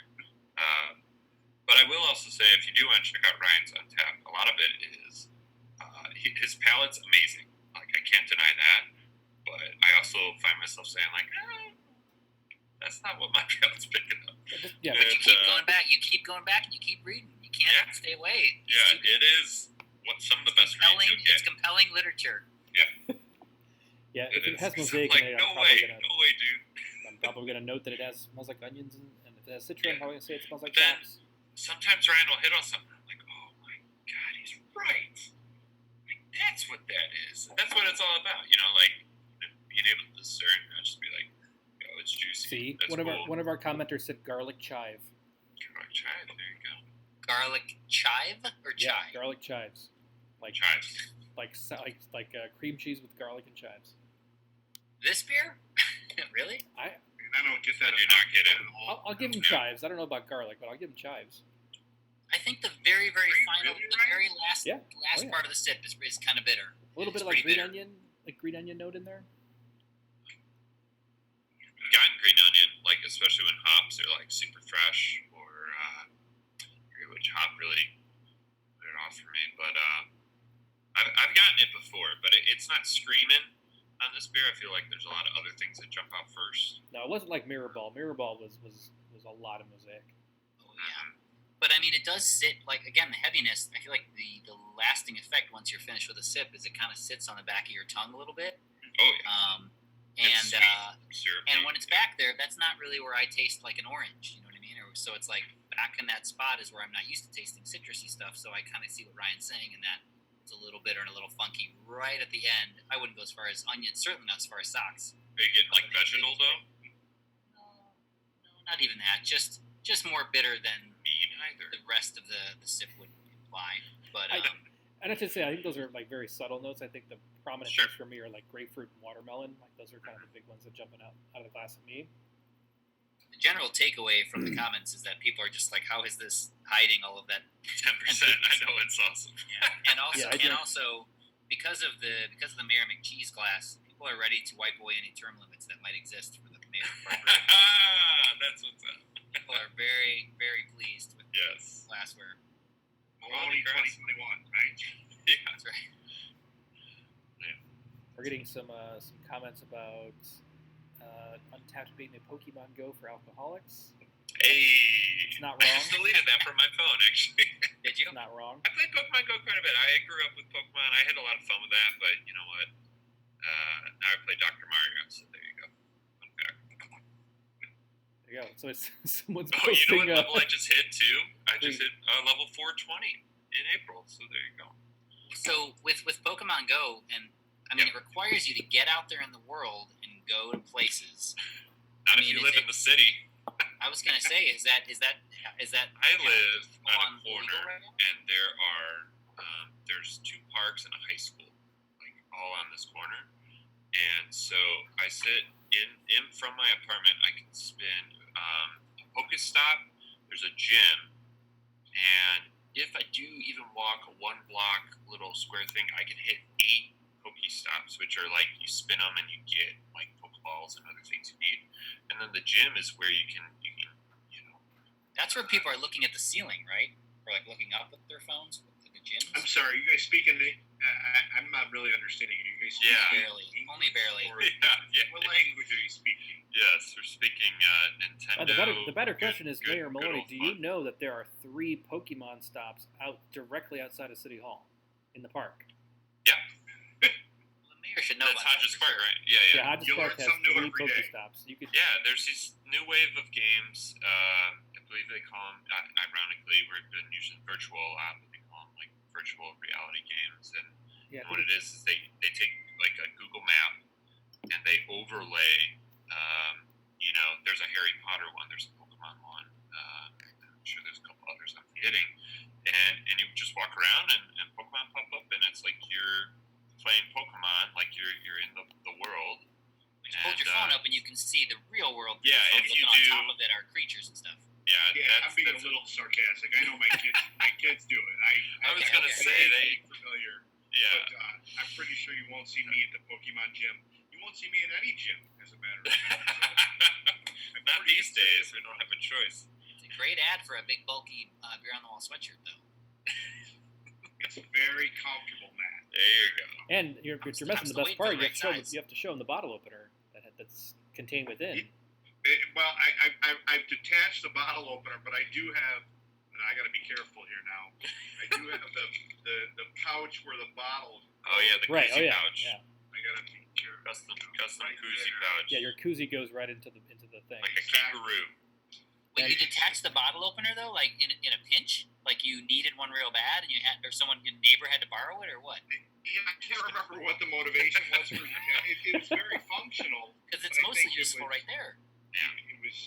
Detachment was required, so I did that, and now of course I lack that in a pinch. But That's okay. the sweatshirts are, Ryan, I'm sure they're still available for purchase. If They're people not. are We're transitioning into summer gear now, so we've I assure you, they're tank tops. yeah. But I'm still waiting for a sweatshirt of the right size. That's Yes, true. we will get restocks. We'll get restocked in September. I set a Google Calendar reminder this time, so I wouldn't forget. My man. There is a segment of your customer base that's probably more like myself, hoodie interested, not tank top interested. Not purple tank top. That's not. We understand. That's really only like 10% of our audience and Carl, Josh's brother. Like a purple tank top, a fanny pack, Right. headband. Yeah, all the fanny pack is where it's at. I wear that all the time. All right. Great if you're going to like Great America for the day. Yeah, fun fact, you can't wear it in Lollapalooza, though. Too many pockets. Can you believe that? Yeah, I heard this. It's got to be a single zipper, and we have 3, which is great for utility, but not great for Lollapalooza. What do you're saying they're banned because there are too many zippers? Yeah, Because it takes them too long to search them all? I guess. You have to ask them. You know what happens at Lollapalooza. You've been there a time or two. Yeah. No. No secret compartments going on there. But yeah, I heard if you're going to have one, it's got to be a single zipper, simple. I don't know if they'd like turn you away from that, but I got real sad. We wanted to market it. Have they made an announcement about Lollapalooza for this I year? don't think but they I have. mean, with the governor saying like, I suggest all summer festivals cancel, it's going to be kind of hard for them to make it happen. Yeah, they may wait for another, till the end of the month or whatever, see if things get extended. But that would be insane. Yeah, we'll see. That'd be a bummer for sure. It's a lot of business, man. Mm-hmm. Definitely. All right. Should we crack into our last beer of the night? Yeah. Let's do it. And remember, everyone watching at home, you don't have to be a hero. You don't have to drink all 4 beers tonight. Maybe drink 2 tonight. Maybe save a couple more for later. You can go back and watch this. This is on YouTube and Facebook, so you can just go back and rewind and hit pause and come back. Don't be a hero. I know some of you are going to be heroes, but that's great. I'm gonna do it, Ryan. I have to. No, you're already at home. I have to drive home, so I'm taking it very easy. I'm gonna inventory some wines, drink some water, and then I'm gonna head home. They really snuck in the perennial down here, huh? Yeah. This is a St. Louis Powerhouse collab. I am very excited for this. Yeah, this is melodic, if you're trying to pronounce that with the weird symbols and things. It's Say it melodic. again. That's how you say it. Oh, that is full. This happened last week with the snow. With the pecan, yeah. Yeah. Hailstorm, Notorious. This was probably second shift. Yeah, second shift canvas, right? Yep. Oh, yeah, that's a full boy. That's a full boy. Well done. In second shift, if I'm sure people out there have had some of their stouts, primarily Liquid Spiritual Delight. LSD for short. Yeah, affectionately shortened to LSD. They do LSD and they do coffee variants and barrel aged. They're always a treat, so this is very exciting.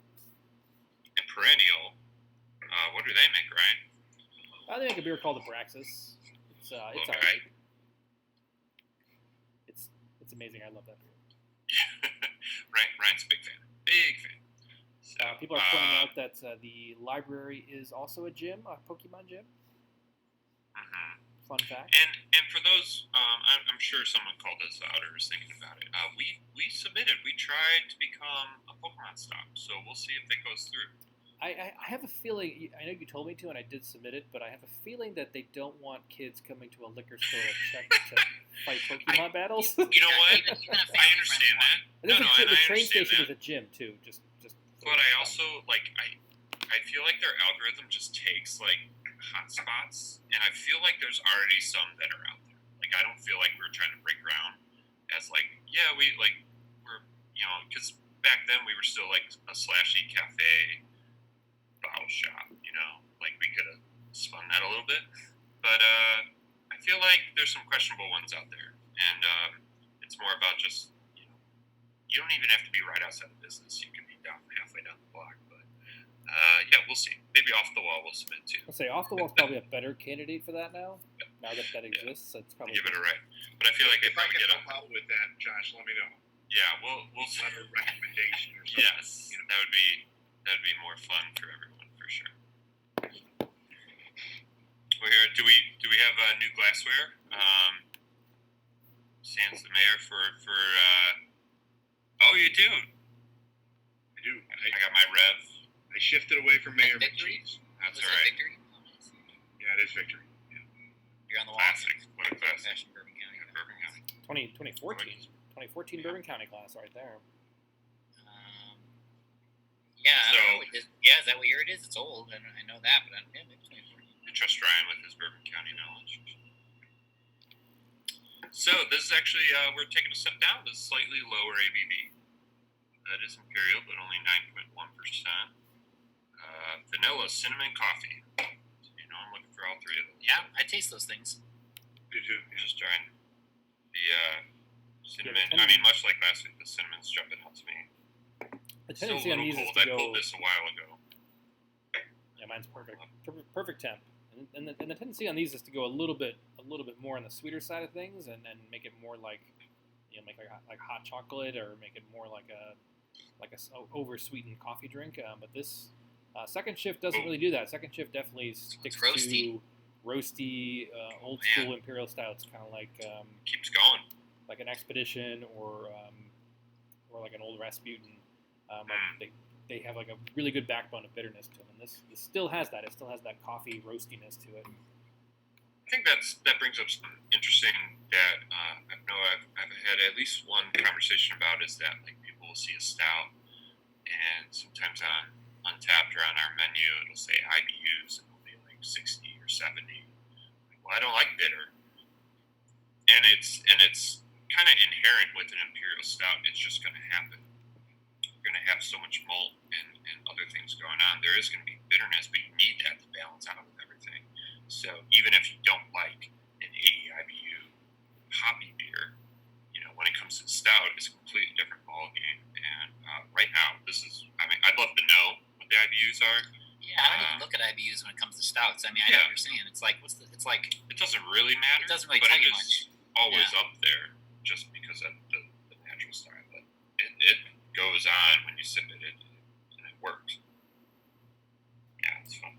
Aiden suggested we find a churro to dip in here, and I will concur with that. I would too, actually. That's a Oh, good that would be good. That's first actually couple churros. sips coming off the last beer were a little weird for me. First few sips, I had trouble adjusting to this beer. But now Three-sip that rule. now that I'm 3 or 4 in, yeah, it's nice, man. What's the 3-sip rule? Well, whether you're eating or you're coming off fresh or something like that, like sometimes you can dive into something, and I mean, I guess it's true for anything, but we apply it to beer as your first sip can be kind of abrasive and jarring because you're Pretty big kinda, difference from the last. You're kind of calibrating like maybe you had expectations and it's completely different, or maybe I'm going to drink this fruit beer and it's a sour, or something like that, but. I like to say three separate sips to kind of get your whole mouth calibrated and adjusted, and I think it's good for finding some of the more subtle flavors coming through. Obviously, like you drink something like, oh, it's bitter and I hate this, and that's that. But revisiting it, maybe you pull out something enjoyable or something different out of that than your initial pull.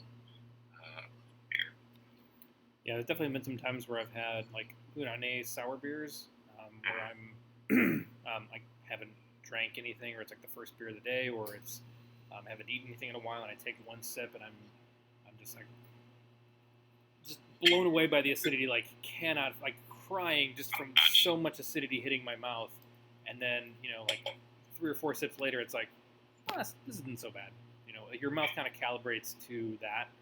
And it kind of allows you to taste other different flavors that are going on, and you kind of get past that initial taste of sourness, and then you kind of move on to the nuances, and your nose starts to play a little bit better with your mouth, and you can start to pick up more things. I definitely get all 3 of those flavors, like, well done. I definitely get coffee up front. I get cinnamon in the middle, and then kind of lays me down on a vanilla pillow. Hey. It's Vanilla nice. pillow? Is that what you said? Oh, yeah. Vanilla pillow. Well, I was just the thinking way. my band in college. Was it? I feel like we opened for you guys. Yeah, I just, but vanilla. It's just not on your tongue. It's just sort of like billowing throughout your mouth, but it's never really like in a real specific spot. Yeah. So yeah, that's why I feel like it's more of a pillow that you're kind of like you laid your entire head down on.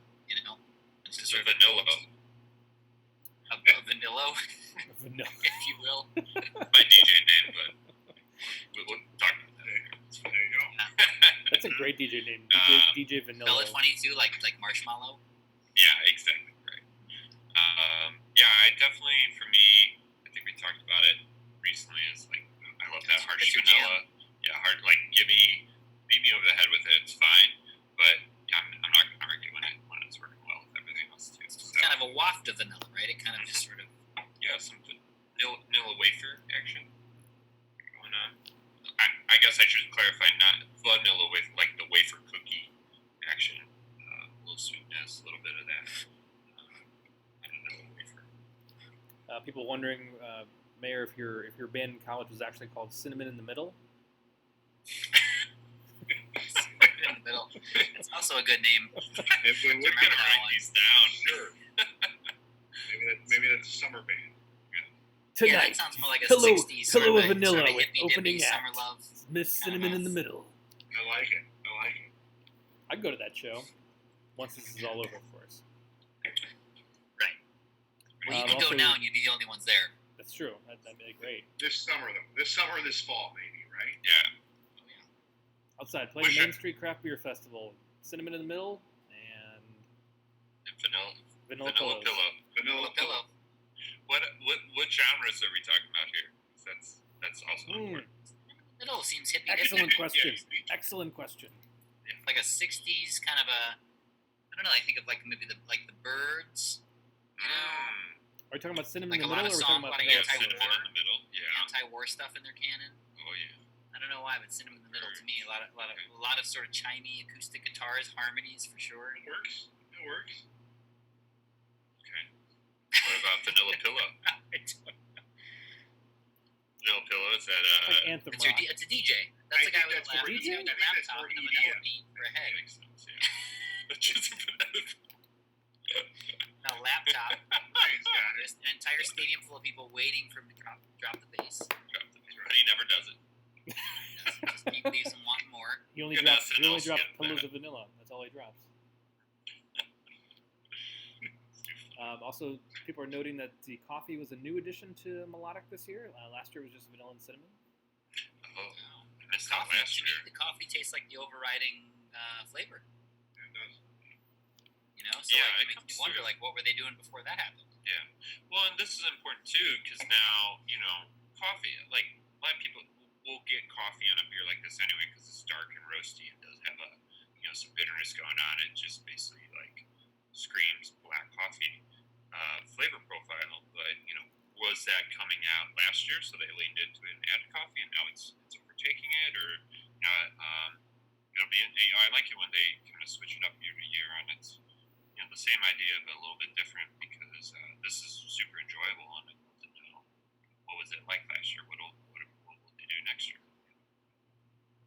Just keep That's adding awesome, more though. stuff. They'll add coconut, Coconut, maple. cacao. Oh, Jonathan Ackney thinks that Vanilla Pillow is definitely a trip hop group. Oh, that's I can see that. I can see that for sure. I thought, I was Yeah, thinking. trip hop. And for the record, I'm Chill wave, borrowing at this format from ABV Chicago. I wish I knew the episode off the top of my head, but they had one of the best intros ever. Was just coming. I think they took beer names and then came up with, if that was a band. If that was No, a band, it was. Yeah, it what was, would the genre be? And I'm sad I missed that episode. That sounds yeah, fun. I'll dig it up. I'll dig it up, because man, It was that was things in their hilarious. everyday lives that they made into like music. That's right. Music things Yeah, it was hilarious. like It was sand, really good. sand, like dad problems, like sand everywhere. Sand everywhere. Yeah, and then they'd be like, "What kind of band is sand everywhere?" You're absolutely right. We'll have to get that episode up so everyone can listen. Man, that's good stuff. So Ryan, can people get these is this still something you have? These 4 beers we've drank tonight. Can they get this from the store? Or do you guys have this for Yep. purchase? All four of these beers are still available. We've got probably about a case of each left. The Melodic, I think, is dangerously low. I think we're down to 2 4-packs. But now you can go to our website. We have greatbeer.com, and you can buy things by the can. We have everything priced by the can and by the bottle now, because you all just love mixed 6s and mixed 4s and mixed 72 packs so much that we just gave in and said, you know what, we're just going to give you everything by the can and by the bottle. Rip it. So you can come in and mix a pack. You can still have this virtual pack still available. We still got, I think, 3 left. We got a few more of everything on the shelf too, but yeah, you can mix your own packs and use that e-commerce website, because Josh spent a lot of time updating a lot of things, and Matt went through every single item on Untapped and changed them all over to single can items. You did Untapped, dude. He did everything. The whole thing. You guys, I haven't seen Matt in person in like weeks, so this is, I know he's working hard, but holy mackerel, well done, sir. Yeah, Mayor, I have some compromised, some individuals with compromised health at home, so I have not been working in the store lately. But I mean, doing some stuff at home for sure when I can, database stuff and website stuff. Sure. But yeah, you were asking earlier how people are doing, but yeah, I mean, everybody's got to kind of figure this out in their own way and navigate it, For sure. It's a there's no manual for this, right? No. I mean, you mentioned you have 4 kids, and I'm assuming they all had to come home. Some of them were in college, but they all came home. So now you're back to having a full house for probably the first time in 4 or 5 years, right? Yeah, that's why if I froze at any point during the biggest, and fortunately, our biggest challenge has been bandwidth. Right. You have not frozen, by the way. Yeah, well done. If I froze, that's why, because I've got 2 kids at Maine South that are e-learning, and then my daughter's a senior at Auburn University, and she's home now. And my son's a sophomore at Butler, and he's home now. So it's great. Honestly, it's great having a home. I love my kids, and it's great having everybody here. But bandwidth is an issue. Yeah. But again, if that's the worst of the issues, we're okay. Yeah. Yeah. So are the college school years finishing out pretty normally, or not so much? Well, I mean, they're all e-learning to the end. My daughter is my 2 kids that are in college. Ryan, as you know, Josh, is a senior in college. Yeah. But so her graduation now has been pushed to August. So, but she's home now, just to kind of finish out. She may go back down there in a little bit, but for now she's home. And Connor is, he's finishing out his sophomore year. Yeah, they've got finals in a couple of weeks. They'll do, and so it's, I mean, as normal as things can be. Right. But, and then my other 2, I have a senior at Maine South, who, and she's actually the one I feel the worst for. Right. She's losing, prom and all the things. Like the last 6 weeks of high school are kind of the most fun. It's a big time. Yeah. So you hang out with the friends that you're not going to see much next year. You know what I mean? Like a lot of are going to go to different. Like by the time this is over, people might be getting ready to go to college. You might not see your buddies anymore, and right. She's the one I feel the worst for. Although again, in the whole grand scheme of things, these problems are manageable, right? Everybody's losing things. I have a cousin of mine. We all know people who have pushed their weddings and major issues, and there are worse things than that. So I totally get it. But my daughter Fiona's having, she's losing all of her the last of high school stuff. Stinks. It does. But again, that's why, like, when we lose major things, like whether it be in the beer world, Dark Lord Day, or in the city world, the Memorial Day parade is canceled, things like that. It just reminds me, that this is why my daughter's losing stuff. We all, it is. We all got to sacrifice right now. Yeah. Yeah, for sure.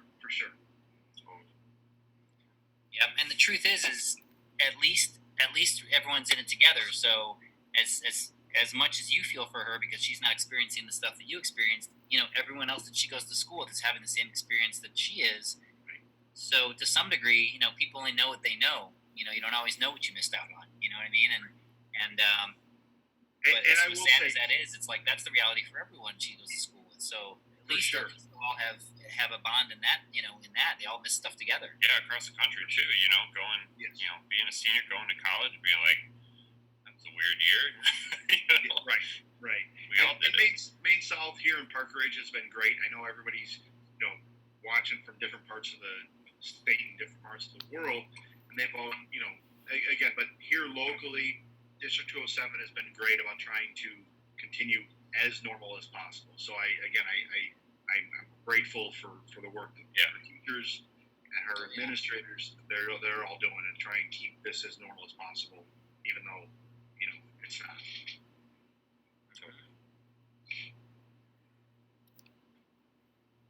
Yeah. Well, considering this is stressful for everybody and. A lot of us have families to worry about, or certainly friends to worry about, and then coworkers. But Mayor, you're obviously you've got a whole city on your mind, and so we appreciate your work through this because as tough as this is for everybody, you've got a lot more people to think about than the rest of us do. So thanks for your work through this. This is tough. No need to thank me. I'm happy to do it. Yeah, as much as I complain about how much we're trying to transition our jobs and trying to figure out a way to stay in business, it's ultimately we're just trying to serve beer to people. And while we are deemed an essential product, we're still mostly just keeping people something a little sip on at the end of the night. So thanks to you for keeping Park Ridge going. And there's a lot of projects going on in Park Ridge too. Within a day or two downtown, they went out there and started putting pavers in and started ripping up streets and stuff. So they're getting a lot of work done too. We have some opportunity to, again, for example, there are some projects that have been in the works but are going to move forward because they're essential and all these other things, and they'll actually be able to process a little bit faster because people aren't out and about like they not as busy. Right. Sounds like a great time to do it because people aren't going to be complaining about I needed that sidewalk to do this. It's like, no, well, now you don't. You're not going anywhere. Well, chances are people are going to complain anyways, Ryan. And that's okay. That's all right. When did that start? Feel free to look at our Yelp reviews sometimes, and you'll. You guys, there you go. You can spend an entire virtual chat about people just complaining. That's okay. I'm good with that. Complain to me. I'm all right. So now's the time of the show where we typically go back and we re-pour probably our favorite beer from the show, talk about it real quick, and then if we're so inclined, we give ourselves a little nightcap. But if you are by no means you're a busy guy, if you have to do more things and go about your way and save the world, then please by all means, no need to have a nightcap with us. But we'll. This is like the last dab speech on the Hot Ones. Oh, well done. Is it? Nice reference. Where it's like you don't have to do it. It's not a requirement, but around here we like to do a little last dab. Where it's like, oh yeah, okay. Dog gonna do it? Okay, look at this camera, look at that camera, look at this camera. Tell the people at Park Ridge what you want to do. Tell them what you want. Except for it's like, look at your own camera and keep doing what you were Keep looking doing. at your own webcam. Don't look at any other webcams. It's only your webcam, and tell the people what you want. I brought all my beers upstairs, which was dumb. This beer, I like this beer, but I think I want to go back and get. You should. I was thinking it'd be fun if we all put the beer in the camera at the same time. So it's like a big. Our favorite beer. Yeah, like if you got the can, you got the can on hand. I didn't know I have it here actually, but I don't have the beer here. I think I know where everyone thinks I'm going, but I think I know where you're going. You think you know where you're going, but I didn't. I'm gonna put your beer nearby. Okay. Should I not look, and you can tell the world what you think that I'm gonna do? There, it's done. All right. The deed is done. All right. That's a good move. I like this video thing. Snazzy. Yeah, I'm gonna pour more because I don't know who this person is, but you are not touching or licking my beard. You couldn't do that before, and you're definitely not doing it now, weirdo. Weirdo. Called out. Wait, somebody you Wait, someone you don't know wants to touch and lick your beard? Yeah, people are looking at my beard and saying they want to pull it. Good How heavens. long till I get there? Because I don't know if anyone's noticed. This is week 3, but Is it? I'm not sure. Oh, I didn't know. I haven't been realize. shaving. Yeah, I cleaned it up 3 weeks ago, and I keep going. So This person What, says okay. that I look like Janet Mills, except less sexy. oh, I think that's a compliment. I don't know what that. I don't know. And then this person I says, don't know the reference. this person wants to know if I'm in my childhood bedroom. I That's think it's one of those- basement. I think it's because Party basement. Yeah, it's the Breaking 2 Electric Boogaloo. Man, you do not look like Janet.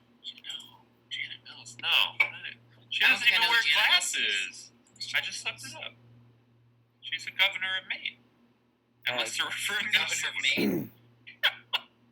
That's a weird reference.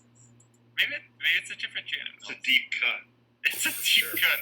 Oh wait. Maybe I No, spelled I it mean wrong. she's definitely the governor of Maine. I mean, I could see how we could be related. No. Don't buy it. She's kind of a pointy. All right, everyone got a pointy beard? Scandinavian nose. All right, everyone got your favorite beer ready to go? Oh, sorry, we're gonna surprise you. And yep. Well, Well, Matt Matt threw it up, jumped so the I gun. threw it up. I got it so excited. Really? Hey! That's look at right. that. There Look we at go. that. All right, so Ryan, for the record, I threw this guy.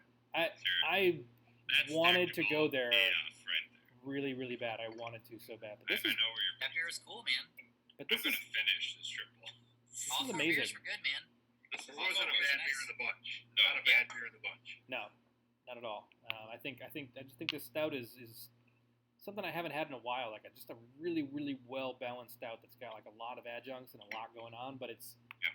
I mean, I'm 8 ounces into this thing and I'm still like ready for the next sip. Like it's not overly sweet, it's not overly bitter. It's not got super heavy either. no, not heavy. It's people say we're saying it's a little thin, but I think I'm okay with that. It's 9%. I like that. Yeah. It allows a lot of the flavors to come through. I don't need a giant thick candy bar every time I'm drinking a 12-ounce can of beer by myself. Good point. So I'm really impressed. I think it's a really, really nice stout. Yeah. And the mayor agrees with me, so you guys are wrong. Oh.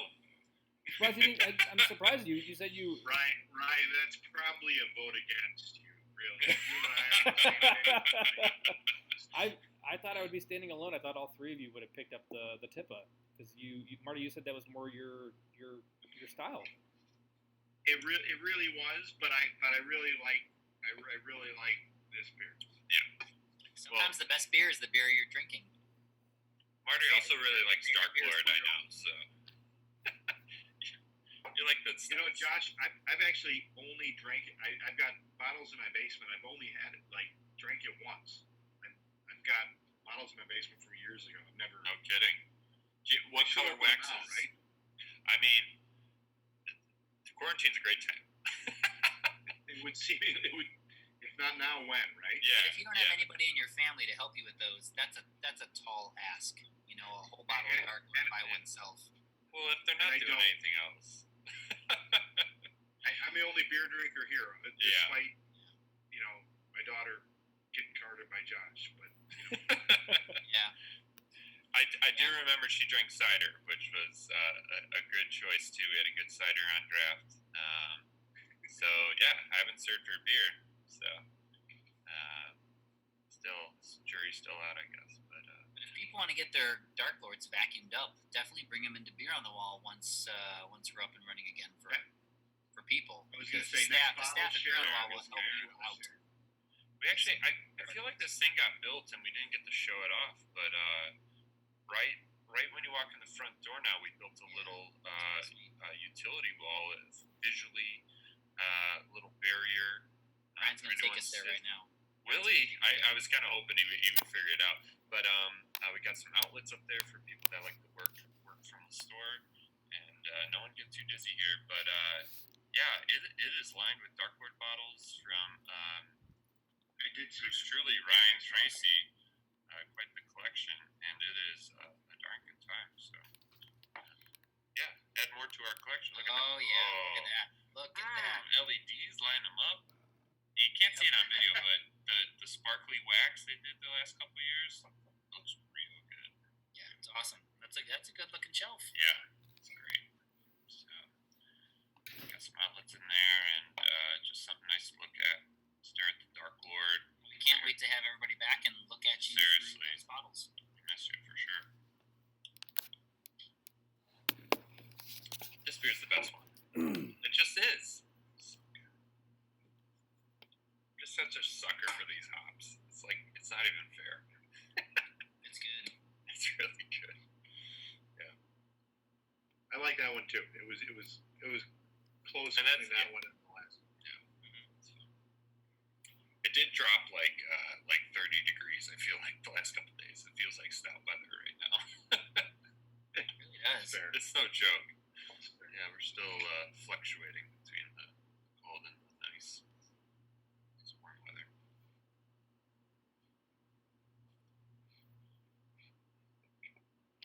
All right, Chris is demanding a cuvee. We can certainly get that done. Oh! Yeah, where's my other glass? Make some room here. They always be blending, people. Always be. This is gonna be an interesting one with the wit. Excited. I finished beer number 1 and beer number 3, so I can't convey.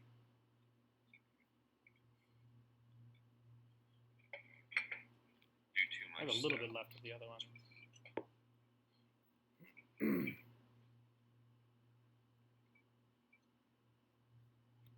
I feel like this wit is gonna come through more than we expect. Let's see. Looks pretty.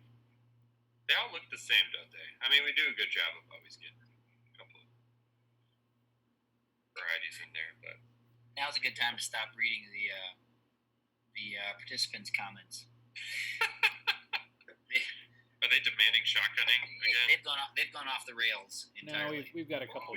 We got a couple trolls in here. I'm just. That's how you know we're making it big. Oh yeah, no, that's how you know it. Everything's going real well.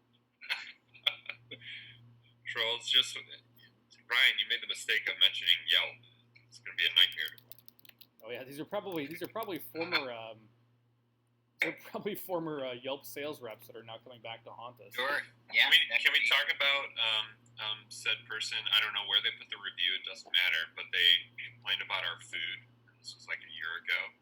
It's like, yeah, bro, we don't serve food. So Well, that's the problem. yeah, your food was terrible, and It was terrible in its non-existence.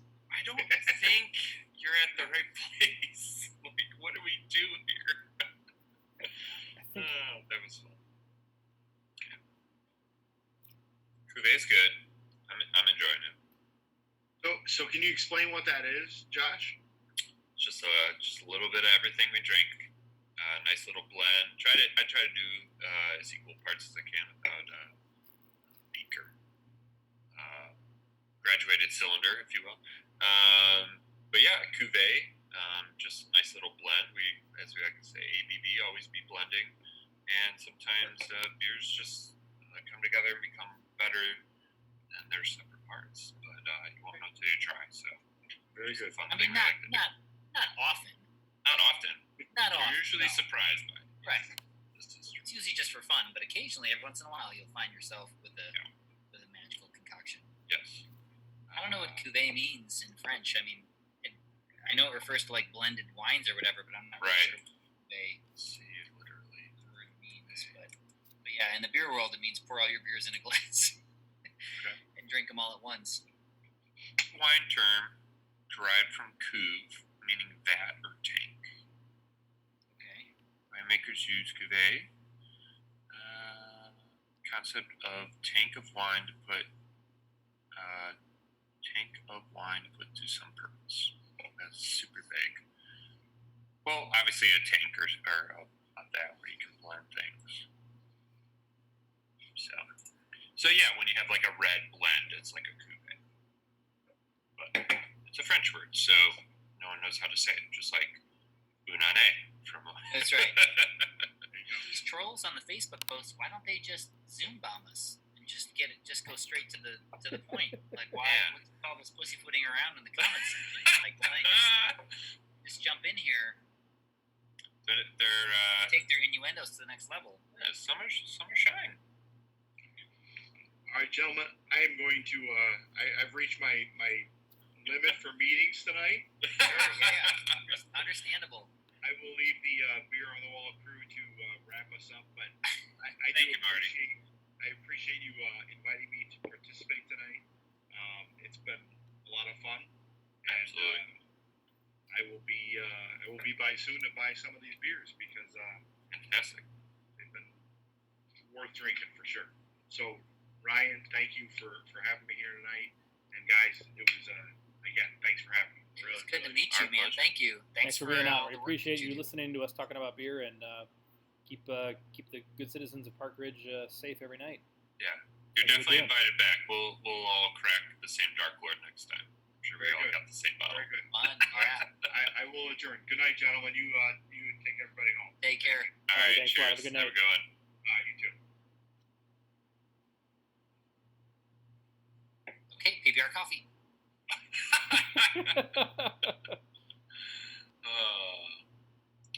Yeah, for those that are still hanging around, I'll probably shotgun one of those next week just for fun. So, be ready. Because that's what we're all about here. Fun, fun, fun. I think I'm done with the coupe. I'm going back to here.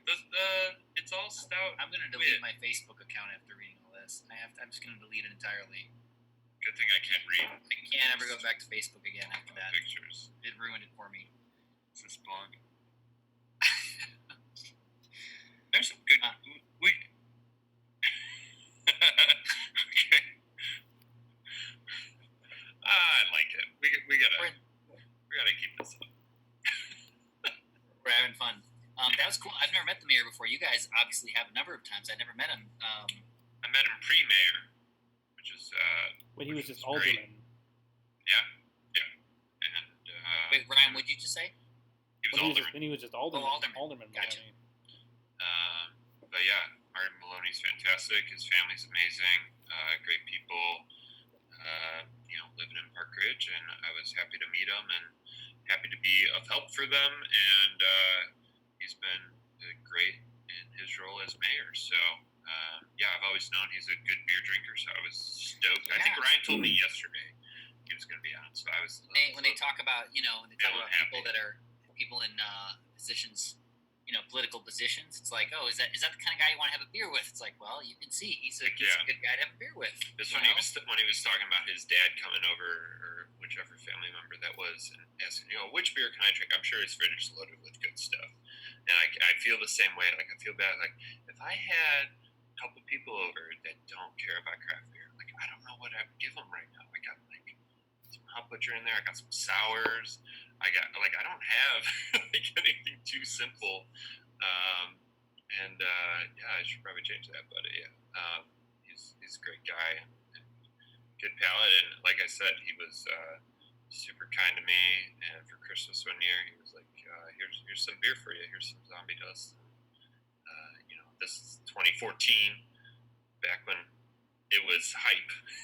Yeah, he probably had to drive down there and open up his car to get Yeah, for sure. And he gave me a couple bombers too, and I was over the moon about it. I was like, stand-up guy. Happy to have him. So. Nice. Ryan, are you alone in the store? I am alone in the store. Were you alone in the store when we started? I was, yeah. How's the store look? Pretty good. Looks all right. All right. It's never. I'm gonna bring some fresh coffee beans tomorrow, so that should help. It's never quite up to. I mean, but at the same time, like it doesn't matter anymore. As long as people can find what they gotta find, I guess. On the internet. That's a nice feature, right, of the internet. Like the fact that the entire inventory and the ordering is available on the website. People call a lot; they want to know if we're out of something or whatever. But I mean, it's tied directly to our inventory. So if you go to the website and you try to order something, like it'll tell you if it's sold out or not. You can see right then and there if we're out of it already. So that's kind of a cool feature. It's almost like a little sneak peek. As long as the actual numbers are correct. Right. There's room for error, of course. Things could go wrong, but generally speaking, it's like, it's a little window into our inventory. And how badly we don't really manage it that well. We try our best. I mean, now that there's it's going single to be. cans, single bottles. Come on, it's going to be Sure, great. things- Nobody's yeah. drinking on site. Yeah, It should I get feel a lot strongly better. Yeah. there's going to be a learning curve. Well, not a learning curve, but a catch-up curve with our transition and making sure that we iron out all the the kinks. But yeah, we're trying to do our best, and we apologize if we are out of something, and we appreciate your patience. Put it that way. All right. Well, good news. I think I finally got rid of the trolls, and I finally deleted all their comments, so I can come back to hanging out with I hadn't been appreciated like that in a long time. I was really you. I excited. know. I'm actually kind of complimented that we had some people come in and just try to bomb our chat messages here. Right, you're not going to troll. Right, if nobody's watching, you're not going to bother trolling. That's what I'm saying. We made it. Nobody on there. That means we made it. Yeah. 3 weeks we made it. Right. Just we peaked already. Time. You don't get trolls for nothing. But yeah, Matt, you can indeed order hard liquor through the store. We I saw are that question. right behind me right now. We are in the process. We just finished our wine. We're in the process of right behind me is all the liquor that we have in the store, plus a few more boxes in back. But we're getting all that added shortly, so those will also be available through the website as well. Totally. You can always give us a call right now. I mean, if you're just looking like for bourbon, it's not like we have 50 different types of bourbon. Maybe someday, but if you're looking for something specific, until we get that up, you can give us a call. We're happy to help you there. But yeah, liquor sales going strong, and I know I've sold a couple bottles, and sometimes beer doesn't cut it. Speaking of nightcaps, I'm gonna go. Blanton's. You're gonna have them Blanton's for? That's gonna be your I nightcap? don't. You know what? This is 10%. I gotta finish this first. Probably not. I have And been. it's hard for me. Like, if I'm going to drink anything else, I have 4 beers. Well, no, I guess I have 2 left, but still, like, I can't open anything else while the beers are still open. Yeah. I gotta finish those first before It's I tough. warrant opening something else. I was just telling Ryan a story of going back in the day, quite a few years ago, going out on a date to a Mexican restaurant and getting some food and getting frozen margaritas, and absolutely downed my first one. And I was like, am I gonna get a second one? Like, feels like a lot, but I feel like I could do it. And I was like, you know what? Never done it before, so you gotta try. And I got another one, and it was one of those things, like, there wasn't much left, but I had no room in the tank. I was like, I don't leave things behind, but I cannot be the hero. You can't be the hero. Yeah, it's time. I will never forget it. Number 2 was a mistake. Second margarita. Wait, so did you finish the date? No. The date? Oh, yeah. Date was fine. I just didn't finish the margarita. Okay, all right. You finished the date. Margarita was disappointed. That was Gotcha. Yeah, you gotta know when to call it off. Yeah. Yeah. Absolutely. Yeah. I was trying to be a hero. All right, talk amongst yourselves. Bathroom break. I'm gonna find something to. Wait, I have to go to the bathroom. I thought we were just gonna wrap it up. I was waiting Are for you we? to wrap it up. Oh, I have to go to the bathroom too. I gotta go real bad. So you guys talk for like a couple seconds. Okay, I gotta go too. All right. Yeah. I was going to say it. I have to go too. But, yeah, There it it's just like, I mean, trolls probably got to go too. Even trolls. Even yeah. trolls got to go.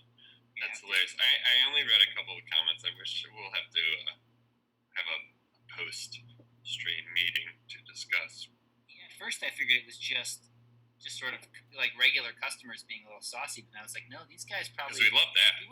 you wouldn't say those things if you were ever planning to show your face in the store again. I don't. Yeah. Yeah. Funny. Yeah, I know. We like the local banter for sure. That gets us going. But trolls, like real trolls, you gotta pay the troll toll. At a certain point, I thought they were going to try and convince us to vote for somebody or the other. Like I figured it was all going to be politically motivated, but never happened. Yeah. Well, there's always next week. It's always next week. We do advertise pretty loudly what time we'll be here. Really do. We're all about it. We're going to have to get a moderator. We'll have to get one of our Moderator. just to be monitoring, making sure we only look good. was way off with his. I'm gonna find something better for a lookalike for you. For everyone out there, for the record, I've already heard this, but whoever the actor is in New Amsterdam, I've heard it. I get it. I don't see it. Dude has blue eyes. Oh, that guy. Blue eyes. He's got a beard like this. Other than that, I don't get it. Maybe it's mannerisms or something, but I've heard it from so many people. We get it. All right. Don't tell me, because I don't care. Right, Ryan? I know the guy you're talking about. Yeah, I don't know his name. I was not prepared for that. I wasn't ready to start. I had to figure out how to kick people out and ban people from the page. I was gonna say we're gonna need a moderator. Yeah, we need a moderator. We're too big. We're too big in this town. We grew too big too quick. You put the mayor on. You put the mayor on one show, and everybody just wants a piece. Did it get political? I missed it. No, it didn't. I'm just saying when I see trolls, I assume that sooner or later that's going to be that's going to be with their goal. You can't give them that much time because then they'll go there. My cuvee ended up like a light amber ale. Extremely sexual. Yeah, mine's darker. Wait, mine's darker. Mine's like a brown ale. Or barley wine. Mine's still the fourth beer. Mine's an English barley wine there. Well, I'm double fist. Oh man. I put this down though. I'm not cuvee. Wasn't doing it for me. Not a good week. And sorry, I stopped paying attention to the YouTube chat for a while. I know Scott is over here hanging out. Hey, Scott. And he's asking for kegerator recommendations. I recommend Micromatic has a really nice one. I might need one soon. They typically only sell them to you as single tappers, which I think it's worth the investment to try and grab a 2-tapper right off the bat. Double, yeah. 3 if you're feeling ambitious. Like usually you can get the ones that fit like 1 half barrel or 3 sixtels. I have never had much luck fitting 3 sixtels into those things. It just doesn't. You have to be very, very accurate to get 3 in there. So I think 2 is a good number. Can you fit 2 quarters? Yeah, you should be able to. Right? Okay. I'm intrigued. So yeah, if you need a kegerator, if you get one, please let us know. We have lots of kegs we would like to sell you, especially since you're into barrel-aged beers. We have a lot of barrel-aged beers we would love for you to have at home, for you to drink over the next 4.5 months, because that's how long it will take. A home, at least if I put it at my house, it would take 6 months. You got time. Yeah. I don't know. I don't know if I would ever even reach for that tap. When I did have things on drafts at home, I often had to wait so long to transition because it was usually just me. Maybe I need more friends. Debatable. I think all the cuvées up to this one were pretty good. This one I don't know if I love. Not feeling it. No. It's and I think this is the issue right here. This is adding a lot of just like resiny, like hoppy matter to this whole thing that I think would otherwise be pretty good. We got wives drinking tipas. We got Justin Verlander call outs. What else we got here? That's it. Just our main trolls. We like our main trolls. MA like Main Street. We should make T-shirts. Main Street is all about them main trolls. Main trolls. Oh, Chris is offering to moderate. We can make that happen. That's what I'm saying. Feels good to attract such hostile trolls. But then, oh my gosh! But then I'm also looking at pictures of. Sorry about that. Sorry. That was loud. Wife is sending pictures of the daughter. You know that's gonna take precedence. Is she sleeping? Is it like a sleeping picture? Or I don't know what's going on in this picture. It seems like she peed her pants or something. I'm not exactly sure. I don't know if you can see that. I've seen you do that actually. I don't know what she's doing there. That's a slouch lane. That's a power lane right there. She's like, what is it going to take to get you in this car? Yeah. When are you going to buy me some French fries? Wait, so like, why? What did? I'm assuming she spilled something on herself. Did she pee herself? Speaking of, it's my turn.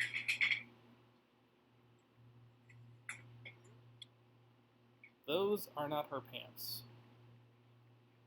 Usually, whenever there's something terribly goes wrong at daycare, when she comes back and somebody else is closed, that means something terrible has gone wrong.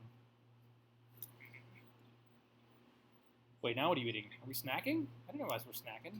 We're having some snacks? The chocolate chip banana muffin. Oh, nice. Yeah. Anytime adult or child, anytime anybody comes, goes one place and then comes back and has different clothes on, something happened. That's a fact. What's happening? You're talking about anytime someone goes somewhere and then returns wearing a different outfit than the one they, left in, there's been a problem. And that goes for adults too. Right, well, it's my daughter. When she went to daycare, she was wearing different clothes. And, I mean, usually she has, like, clothes that we send with her that she comes back in, like, her own clothes. And it's like, oh, yeah, there's an accident. Here you go. But these are not even her clothes. So that suggests that even the secondary set of clothes was burned through? Right. Either that or we didn't provide them, or I'm just a terrible father and didn't realize that we actually own that shirt. So my wife's going to tell me shortly. Yep. Yeah. Whoops. That is not her shirt. But there was an incident. And with that, Facebook views have just gone down to... No one wants to be reminded of how bad they're doing at parenting right now. Yeah, no one wants to be reminded of that. They come here for an escape, and then you reminded them of how bad they are. No, listen, I'll guarantee that I'm doing worse.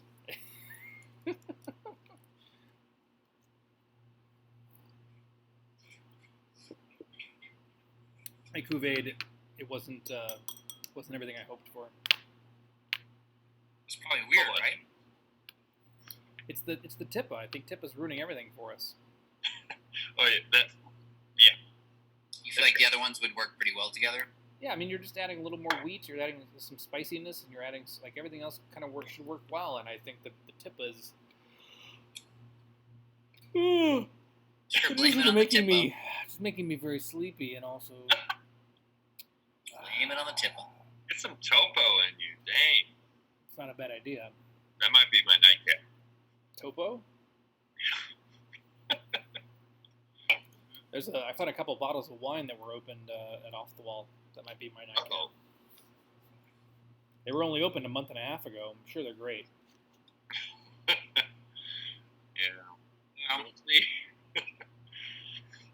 Did they have the right cork in them? They did. They did have the right cork in them, so they've at least been vacuum sealed.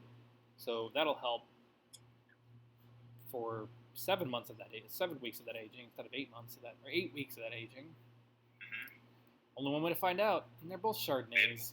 Yeah. Not right now. Maybe tomorrow. Probably vinegar more than anything right now. We've had that problem. Yeah. Doesn't sound good. See, look, Tim, Chris, James, and maybe Jonathan left, but we got 3 strong, still listening here. Yeah.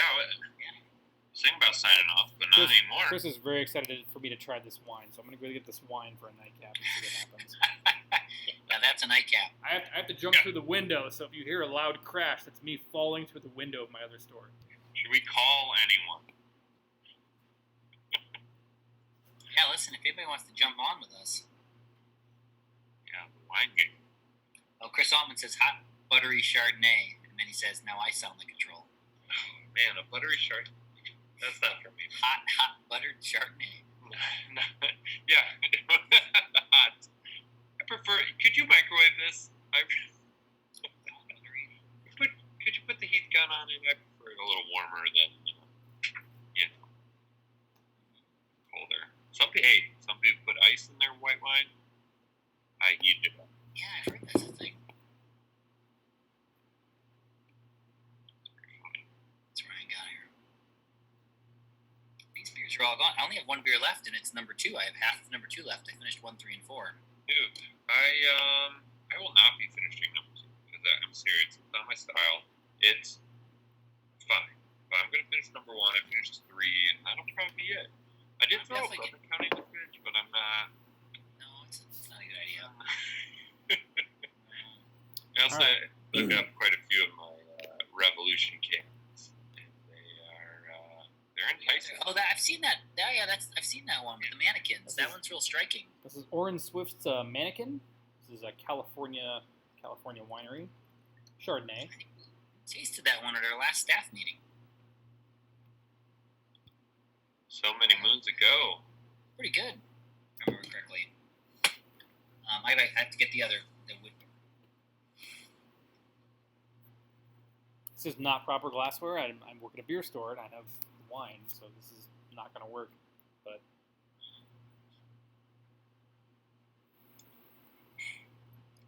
that is, I mean, the color of that has definitely changed. That is definitely a little bit more like orange,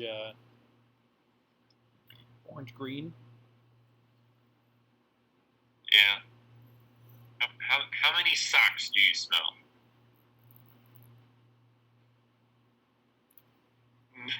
There. Oh, okay. That's good.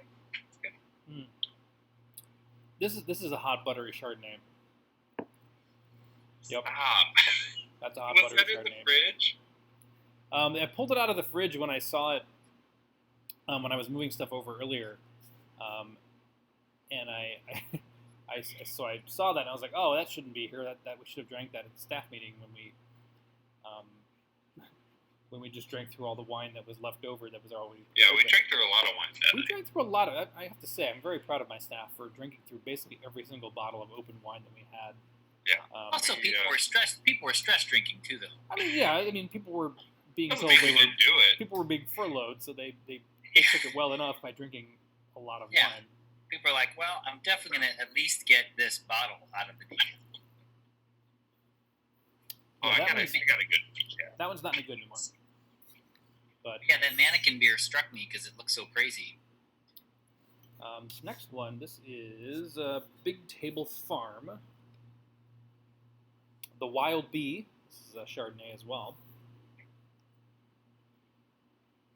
That smells terrible. And again, these are not reviews of these actual wines. These wines have been sitting over next door for 2 months, opened. So I do not use these as words like for reviews of anything. We're just having fun. We're just having fun here. Yeah, this Got my smells like. nightcap. There's your nightcap. That's a good nightcap. This smells like sewer gas Oh, and nice. swamps. Wait, what was the second thing? Chris Sewer is gas saying Sewer and what? gas, swamps. Swamps. Is it sulfur? Like sulfur? No, not sulfury. It's very earthy. Organic. Yeah, this kind of. I used to troll around some swamps myself. Did you? I didn't realize you were such a swamp boy. Some people call me. It's me and my old job. There's a lot of like gasoline in here. Actual gas. Gasoline, vanilla, swamps. I'm really selling it to you. This has been Yeah, open for 2 Vanilla months. Swamps. Sign me up. I'm going to get in my Vanilla. car and drive over. The vanilla's getting stronger, and that's making it better. It's kind of like vanilla gasoline. Like I'm pumping gas, but also Oh, you making said vanilla, so but I'm also in. making cake at the same time. Yeah, Josh is already in. I'm in. Old. Say no more. Say no more. Said the V word. I'm in. He's old. So Matt, he's still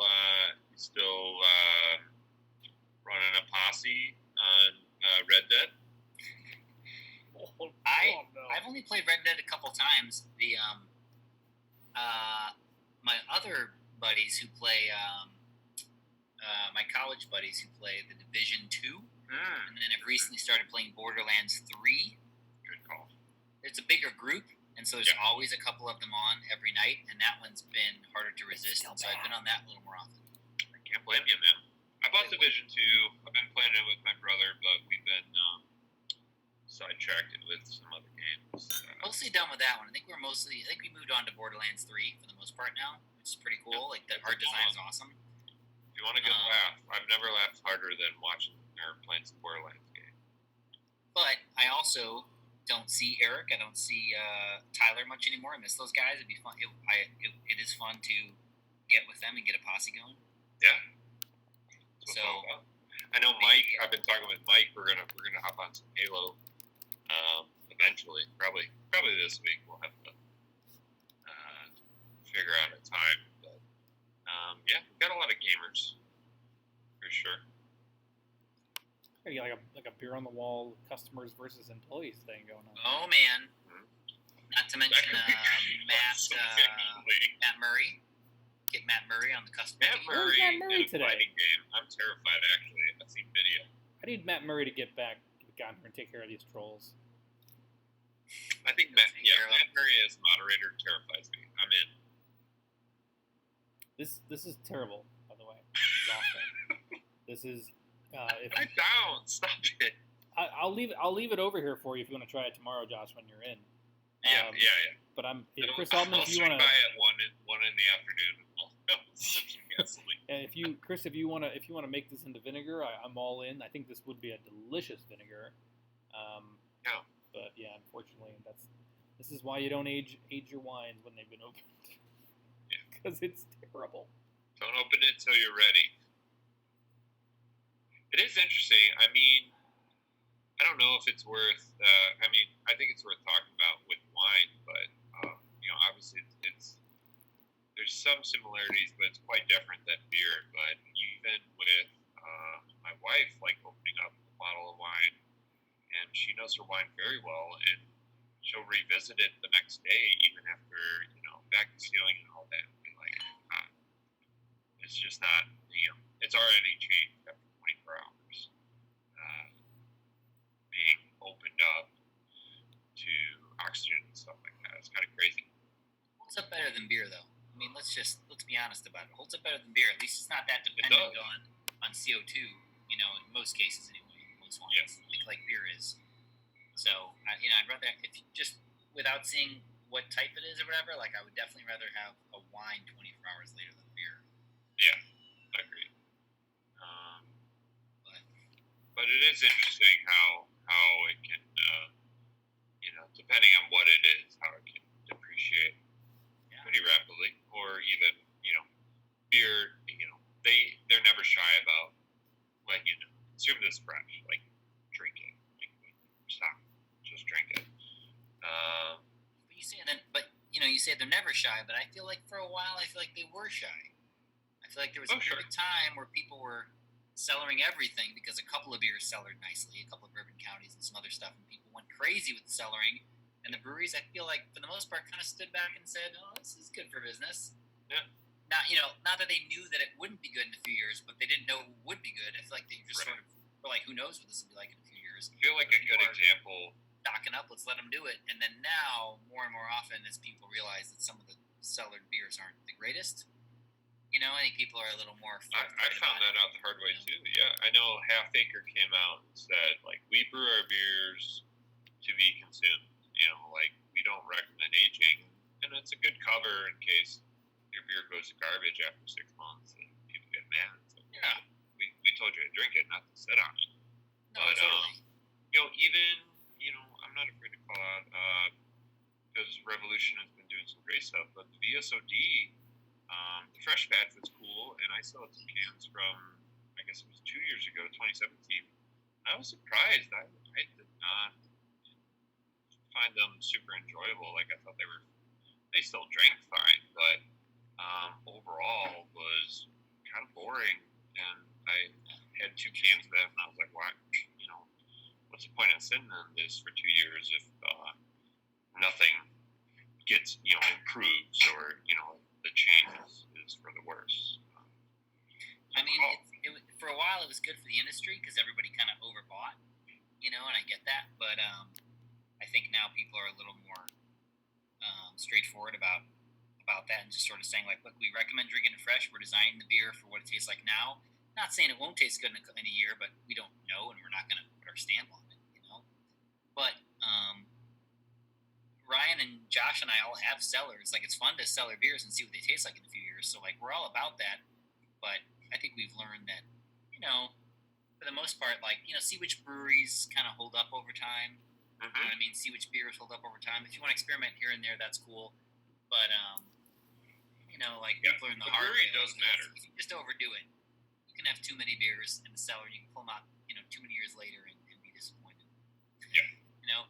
Totally. So, have occasions in mind, have people in mind you want to share them with, and find reasons to Totally agree on that stuff. Well, and we're kind of out of an age of 22 or 750, 22 ounce 750 milliliter bottles being the main vessel that these things come in. Right. Buy a 4-pack of 12-ounce cans and drink one every 6 months and see what the difference is. It's a lot easier now. Keep yourself familiar with the beer, and when Yeah. it does do a nosedive and become kind of bad, or maybe it does hold up for 2 years and it's just got that longevity. On Does Saturday matter I did brewery to brewery and beer to beer. Saturday I did a KBS vertical by myself. I saw it happen. Matt watched that I happen. saw it on the internet. It must be true. It really was. I have the bottles in my recycling bin to prove it. I did a 2014 through 2018, and I have to say, like 2014 through 2016 was really good. 2017 was acceptable, and 18 was not good. So weird. So just and then like breweries and then things that you knew from the past that say like, oh, you can age this, and this does some really interesting and fun things like in a given year too. You get a new process or a new thing going on, and then all of a sudden your beers don't age as well as they used to.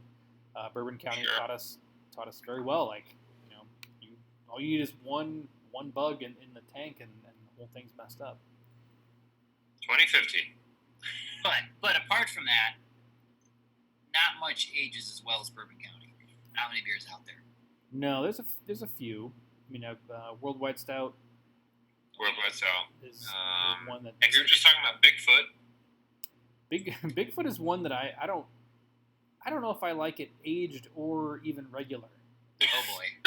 Listen, I'm not saying there aren't any examples. I'm just saying I'm a Generally bad speaking, beer Bourbon store County- owner in that regards. You're not allowed to say anything bad about Bigfoot and about Sierra Nevada, but that beer is too much for me. It's stupid. It's unique. I don't get it. And I know Yeah, some I don't love people, I don't love it either. some hoppy people will be like, "Oh my God, it's just like the resiniest thing, it lingers on your tongue for years and stuff like that." And I get it. It's a thing. I don't. And I've had like 2014 Bigfoot, like 5 years old and stuff, and it's still really hard for me to drink any of those. It's I'll tell a you what, I unique, know it is Vito a was- unique, crazy beer. I will give it that. It is very unique. You will never find anything like Bigfoot, but no thanks. Yeah. Behemoth is kind of in the same boat, but I think Behemoth is a little bit more drinkable. From Sure. Three Floyds, it's I'll give you that. but yeah, oof, Bigfoot, no thanks. Never. Yeah. Reminds me of Vito, who's a regular and was in the chat earlier. He's Oh, watching now. he's back. Watch your watching. step. Oh, he's back. Good. He's listening. He brought in a really old black note. I want to say like 2012, and this was sometime last year. He brought it in as part of a trade he did, and we were all kind of like going into it. We were like, oh, I don't know, like how good could it be? And it was phenomenal. It was like we were all blown away. It made me excited to have black note in my cellar. Not that I need to age it that long or that I'll get the exact same result. It's a different vintage, it's a newer vintage, but just know that the potential was there. Like, it was delightful, really. It was super good for, just a standard barrel-aged stout, nothing in it. Good time. Ryan, remember at Great Taste in the Midwest, like 4 or 5 years ago, remember Bell's had a big pirate ship set up in one of the corners, and they brought batch 1,000, batch 2,000, batch 3,000, batch 4,000, all the way up through batch 10,000. But they brought batch 1,000 and had pours of that available, and it wasn't terrible. Yeah, it was it's for- impressive. yeah. Bell's is they're if they don't ride too many trends, and it's been a while since they've come out with something that sort of wowed people, but at the same time, you can open their beers a few years later and be pretty safe. In a lot of cases, it's impressive. Yeah, there's some breweries that I think had some brewing techniques from a while ago that stand the test of time. Yeah. I have. Yeah. A lot of the oldest things in my basement now are mostly goose and wild fermentations, and I think we I think only a couple of years ago we had a 2019 Oud Goose from Bone, and that was 2019 and 2009. 2009, yeah, and that was awesome. I loved it. Yeah, it was good. It just tasted like it was dry. There was no sugar left in that beer whatsoever. It was just one of the driest beers I've ever had, and it's available on the shelf. You can just pick one up and let it sit in your cellar for a few years and get some really fun stuff out of it. It kind of tasted like cotton candy and bubble gum, and it was so effervescent and it was awesome. Like farmhouse, like cotton candy you would get in a farm. Like if you went to like one of those places that has like the pumpkin patch and has like all these rides and like everything smells like horses no matter what you do. That's what it dirty. Like. Dirty. I think cotton candy on a farm is known as a sheep. That's what a sheep is. You were licking a sheep. Is You're that what licking you're a doing? sheep, You were I think. licking Yeah. an actual sheep. I do love licking sheep. Just a good willy wisp of a sheep. I changed my nightcap from terrible open wine to Microphone dropped off a little bit of their 5-year barrel-aged thing here. Wait. I'm sorry, what? He's still they drinking drop the microphone. Microphone dropped off a sneak preview of their 5-year barrel-aged beer. Sorry, Matt. Is he missing much? Does it help? Does it help that it's Worth the risk. Is it? I'm coming in. Does it help that it's amazing? Does that do anything for you? Helps Make that it it worse is amazing. or better? It's pretty amazing. It's pretty good. That's the 5-year beer. It's 5-year beer, yeah. Yeah. You know what you About will that. be around for is Eat to the Beat Barrel Aged. Excited about that. That's gonna be great. This fall. I've always I'll put loved it. this Yeah, cup- microphone's barrel aging stuff is great. I'll put this cup on the back porch with all of Okay. my germs, and you can either get Is it that or the cup not. you drink out of? Fight the raccoons. Either you or the 8 remaining people in this chat can come pick it up. Sounds good. The deal. Yeah, no, I wanted to try that one. I bet it's good. Yeah. Chris Allman says MP can't handle missing out. This is Vito- true. Vito also got a copy and he says it's really good as well. It's a good problem. It's very chocolatey. I did comment on a microphone post yesterday because they talked about their newest release with the brewery. It's not Icky Thump. It's it's barrel aged Icky Thump, which is going out soon. And I love Icky Thump, so I'm excited about that. But then I commented on it and said, "Hey, what are the chances of getting Sticky Chunk here in Illinois? Because that's the brewery version. They added marshmallows and stuff. Mm-hmm. The sticky maple. And it's called Sticky Chunk, and it's the marshmallow version of Icky Thump. And I haven't gotten a response yet, but that's the current quest I'm on, is to find that out. Next time Mike's in the store, because Mike delivers all of his own beer. He does. He just walks in the back door. It's He's like, local, what's so up, Mike Palin? Definitely will be the one to ask. He probably knows. We'll ask him his Or Nick. sticky. Nick's in there sometimes. Yeah, Nick's Nick in there as well. answer that. how many seconds we can get Milo on camera. He's not a camera guy, but Yeah, He's not a camera guy. But usually I feel like you put pets up in front of a screen, and I feel like they look everywhere except at the screen. But that cat looked right into the camera, and that's not he's usually not what they do. stupid. everywhere He's just not into it. You know. He's just not that into you. It's not in any of them. He's in the food and names Me too. and whatever. Yeah. He's playing with something right now. Chris Altman says kitty, all caps. Chris Altman's not wrong most of the time. He says his bottles are gone. Bottles of what? This bottle's the a 5-year beer. Yeah, I want to try that one. I think they released it on today? Or the weekend? Wait, what? When did they release the 5-year beer? Oh, a few weeks ago. Oh, they did? Ago. I thought it just came Yeah, out. maybe 3 weeks ago. Yeah. Oh. It was for their anniversary. Remember, it was the same day as Swaff. Oh, well, I'm not drinking an advanced copy of Microphone's 5-year You're beer. I'm drinking drinking a 5-year No, beer. this is a postscript. Yeah. Yeah. Yeah, we're an afterthought. That's fine. I'll be an afterthought as long as free beer keeps coming. Oh, hell yeah. I'll bet that beer's great. That's a cool bottle too. So the bottle we got was unlabeled, but it's the same black bottle, but it has print on it.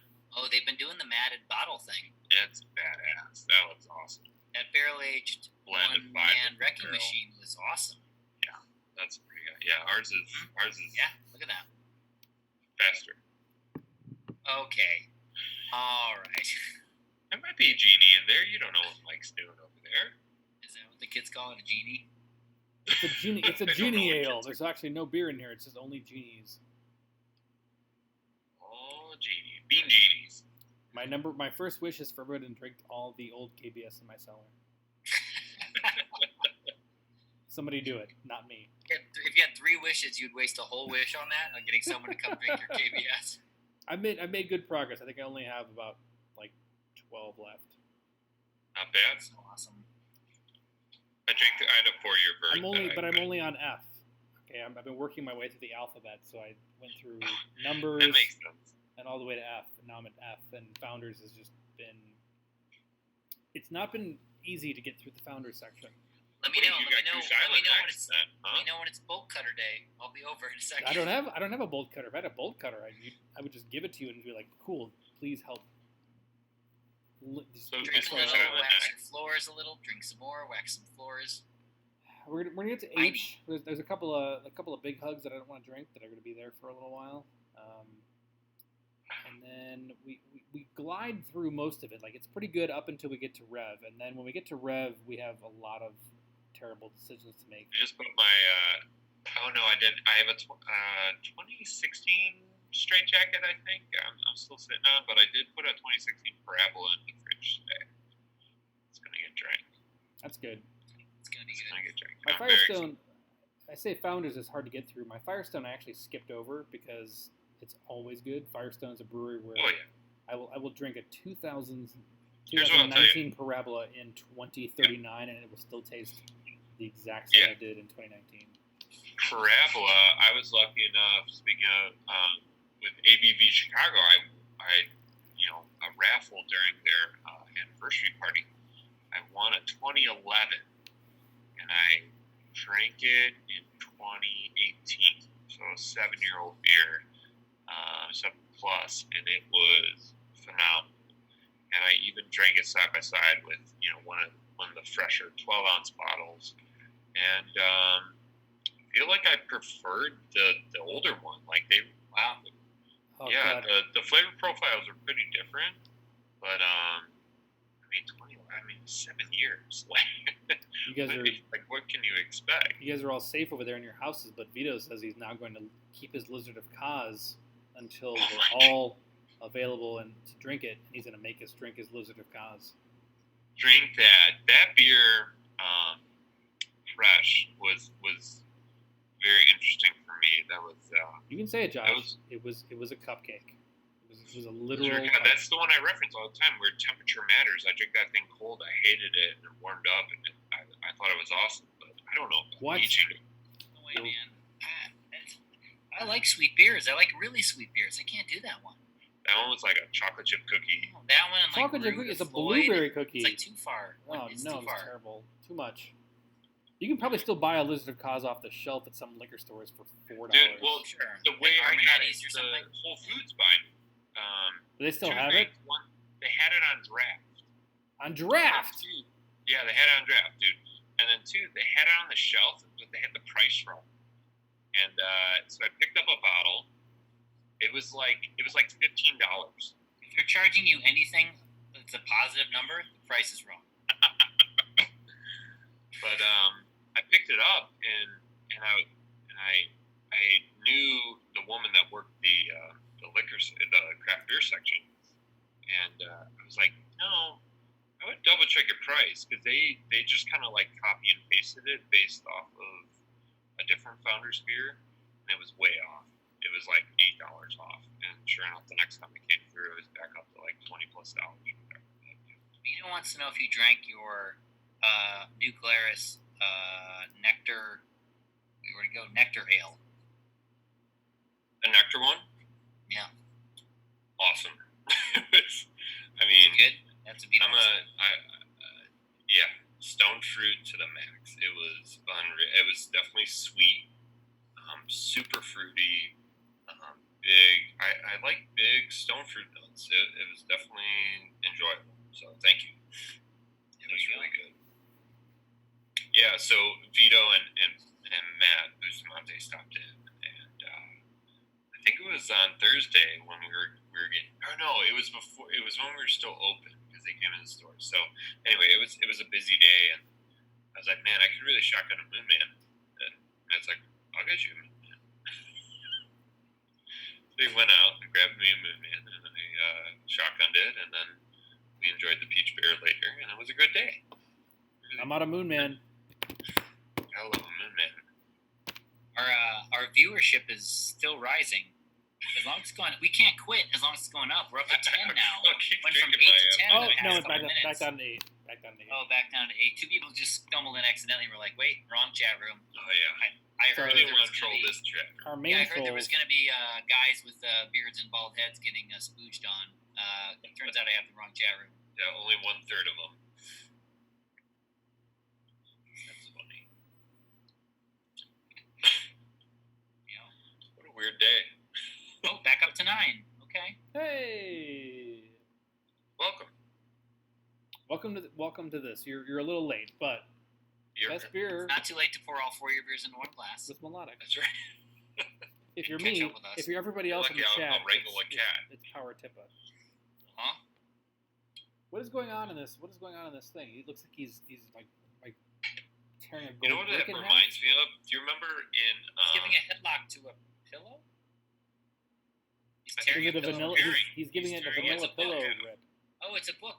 There's this book on the side. Here's the Yeah. book there, and then like there book he's and then half book? and then there's tearing that book in half. Reminds me in one of the Avenger movies when Captain America splits a log in half just by doing Okay. this. It's like, whoa, we get it. This is Canton, Connecticut. I still have to say I don't I quite saw understand. that and I was going to bring it up. Yo, why go from Contract Krebs, brewers. Oklahoma, all the way This to is 12%. Connecticut? Maybe it's contract brewed like Octopi. Yeah, but it that's must so be. far. It doesn't seem like someone's gonna take a tanker from. I don't know. It is weird. Yeah, up to 10 viewers again, guys. Oh snap! They're back. Gotta keep that Double content dish. going. Double dish. That's what's up. We are 3 hours in.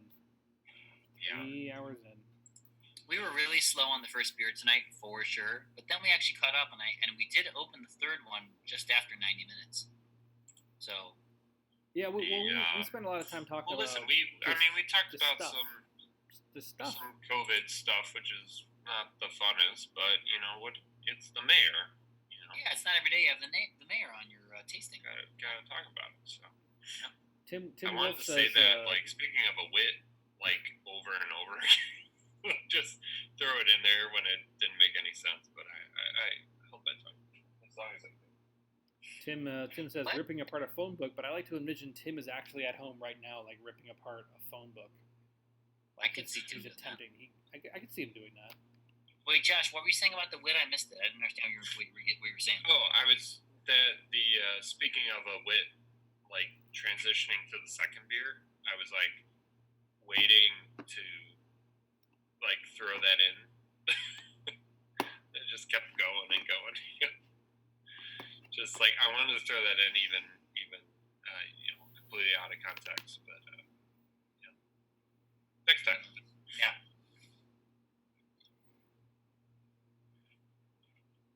Feeling crispy. You got a koozie and everything. Jeez. Yeah, so I did.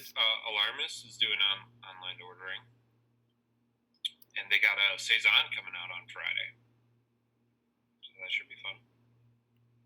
To the 9 people that are still watching us on Facebook, and maybe the 3 on YouTube. I can't see how many on YouTube. It's probably like 1,000. What is everyone else? What is everyone else having for your nightcap? Please put it up there. What are you sipping on? What you working on here? What you sipping on? What you What you sipping sipping on, girl? Tell me what you sipping on. It's not an Usher line, right? That's Love very. the Club? You had a lot of Usher. Tell me what you essence in sipping on. Matt told me about Lizzo. I didn't realize what it was.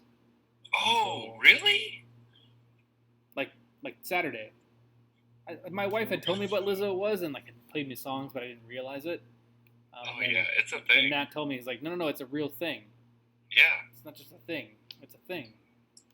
You It's work not so just a hard. thing. You don't like watch SNL or anything. Well, it's not just a thing. It's not. I mean, some things are just things where you have to like know about them, but they're memes, and you just have to know about them for a second, but you don't have to really commit them to memory because they'll be gone next week. But Lizzo is a thing that's here to stay, I think. And I wanted Ryan to know, it's like a real cultural. It's like an important moment. We were Lizzo. talking about microphones dripping so much sauce, and I was like, man, it's a terrible name for a beer. I think it's just gross. I understand it's a, You were not loving it, even from the beginning. but then Ryan, he forced me to listen. can you reply to our YouTube comments? Someone wants to know how we choose these 4 beers. Bottom line is we get the fresh stuff. So we wait. So like this week, the next couple days, we'll see what comes in, and we'll pick 4 like a nice variety, and we'll be drinking that 1 week from now. Yeah, I mean, I choose the 4 beers, and I generally, I think when I first started working here, I kind of got to taste everything that came in the door and got to try everything and make some tasting notes. And now that I don't get to do that as much, now that I have to do all sorts of fun administrative things like running payroll and keeping the lights on and paying bills and stuff, I don't I don't get to try as much as I used to. So I literally just wait for beers to come in Monday through like last Friday through Thursday. And I pick 4 things that I'm like, well, that looks kind of cool, or that looks like a cool idea, or a cool collaboration, or something that's interesting, or something that I personally want to look into a little bit more. So you guys are kind of along for a selfish ride in that regards, where I'm just picking 4 beers that I'm like, let's find out more about that. The Power Tippa, we've actually had that for a couple weeks now, but I've heard some insanely good reviews from people, so I wanted to bring that into the 4-pack because if people love it, then I'm sure you all will love it. But also, like, I'm not usually one to chase an IPA, so if people are into that one, I wanted to see what the hype was about, what the fuss was about. I certainly get it. That's a fun one.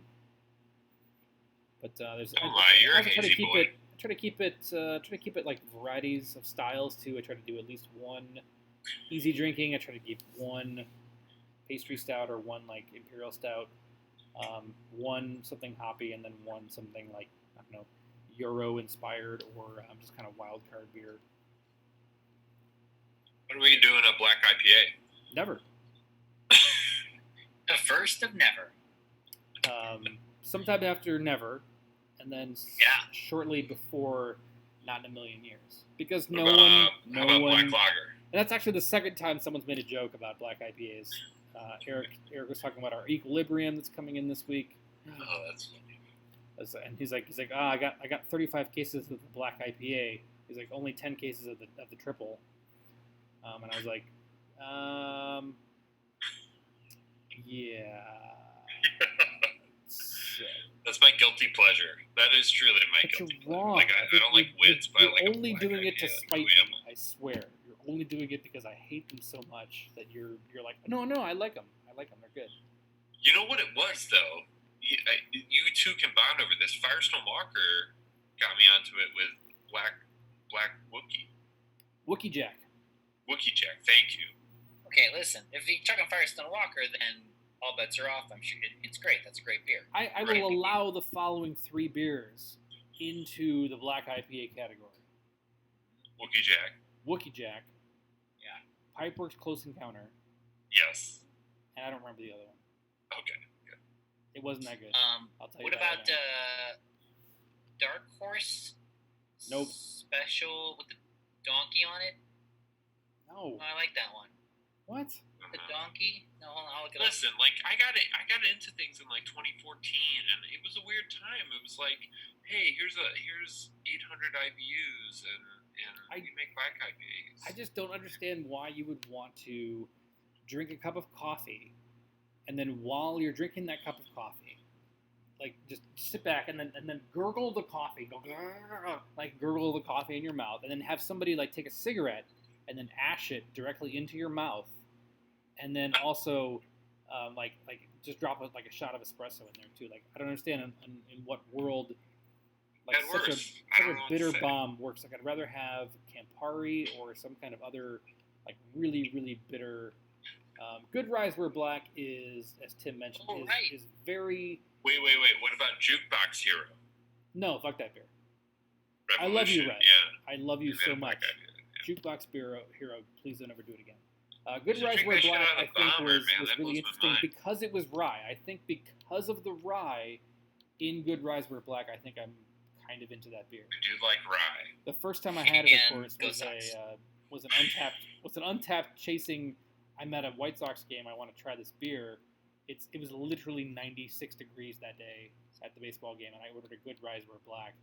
I got about halfway through that beer. I've never been one to shy away from stouts in the summer and like not drink light lagers in winter. But that was one day where I was like, nope, I am not finishing this. It is good. Not doing it. This dark horse beer I was talking about, turns out they call it a dark ale, but it's called Reserve Special Black Ale. It's got a donkey on it. Yeah, they don't sell it as black Like a IPA because dark no ale. one likes black IPAs. Schwartz beer, I'm in. Yeah, dark ale is a real good way to bitch out. I'm calling it. Just Good night, Jonathan. call it something else, man. Yeah, that's fair. You don't Wait, need what them. about that, Ryan? What about that Mikkeller Three Floyds beer? The Flame, Black Flame. What's that Oh, one? Black Flame. Oh God, no. Isn't We that- opened up one of those. We I mean, did. they We call had that a one. stout, but I They do bought call one. it a stout. That one.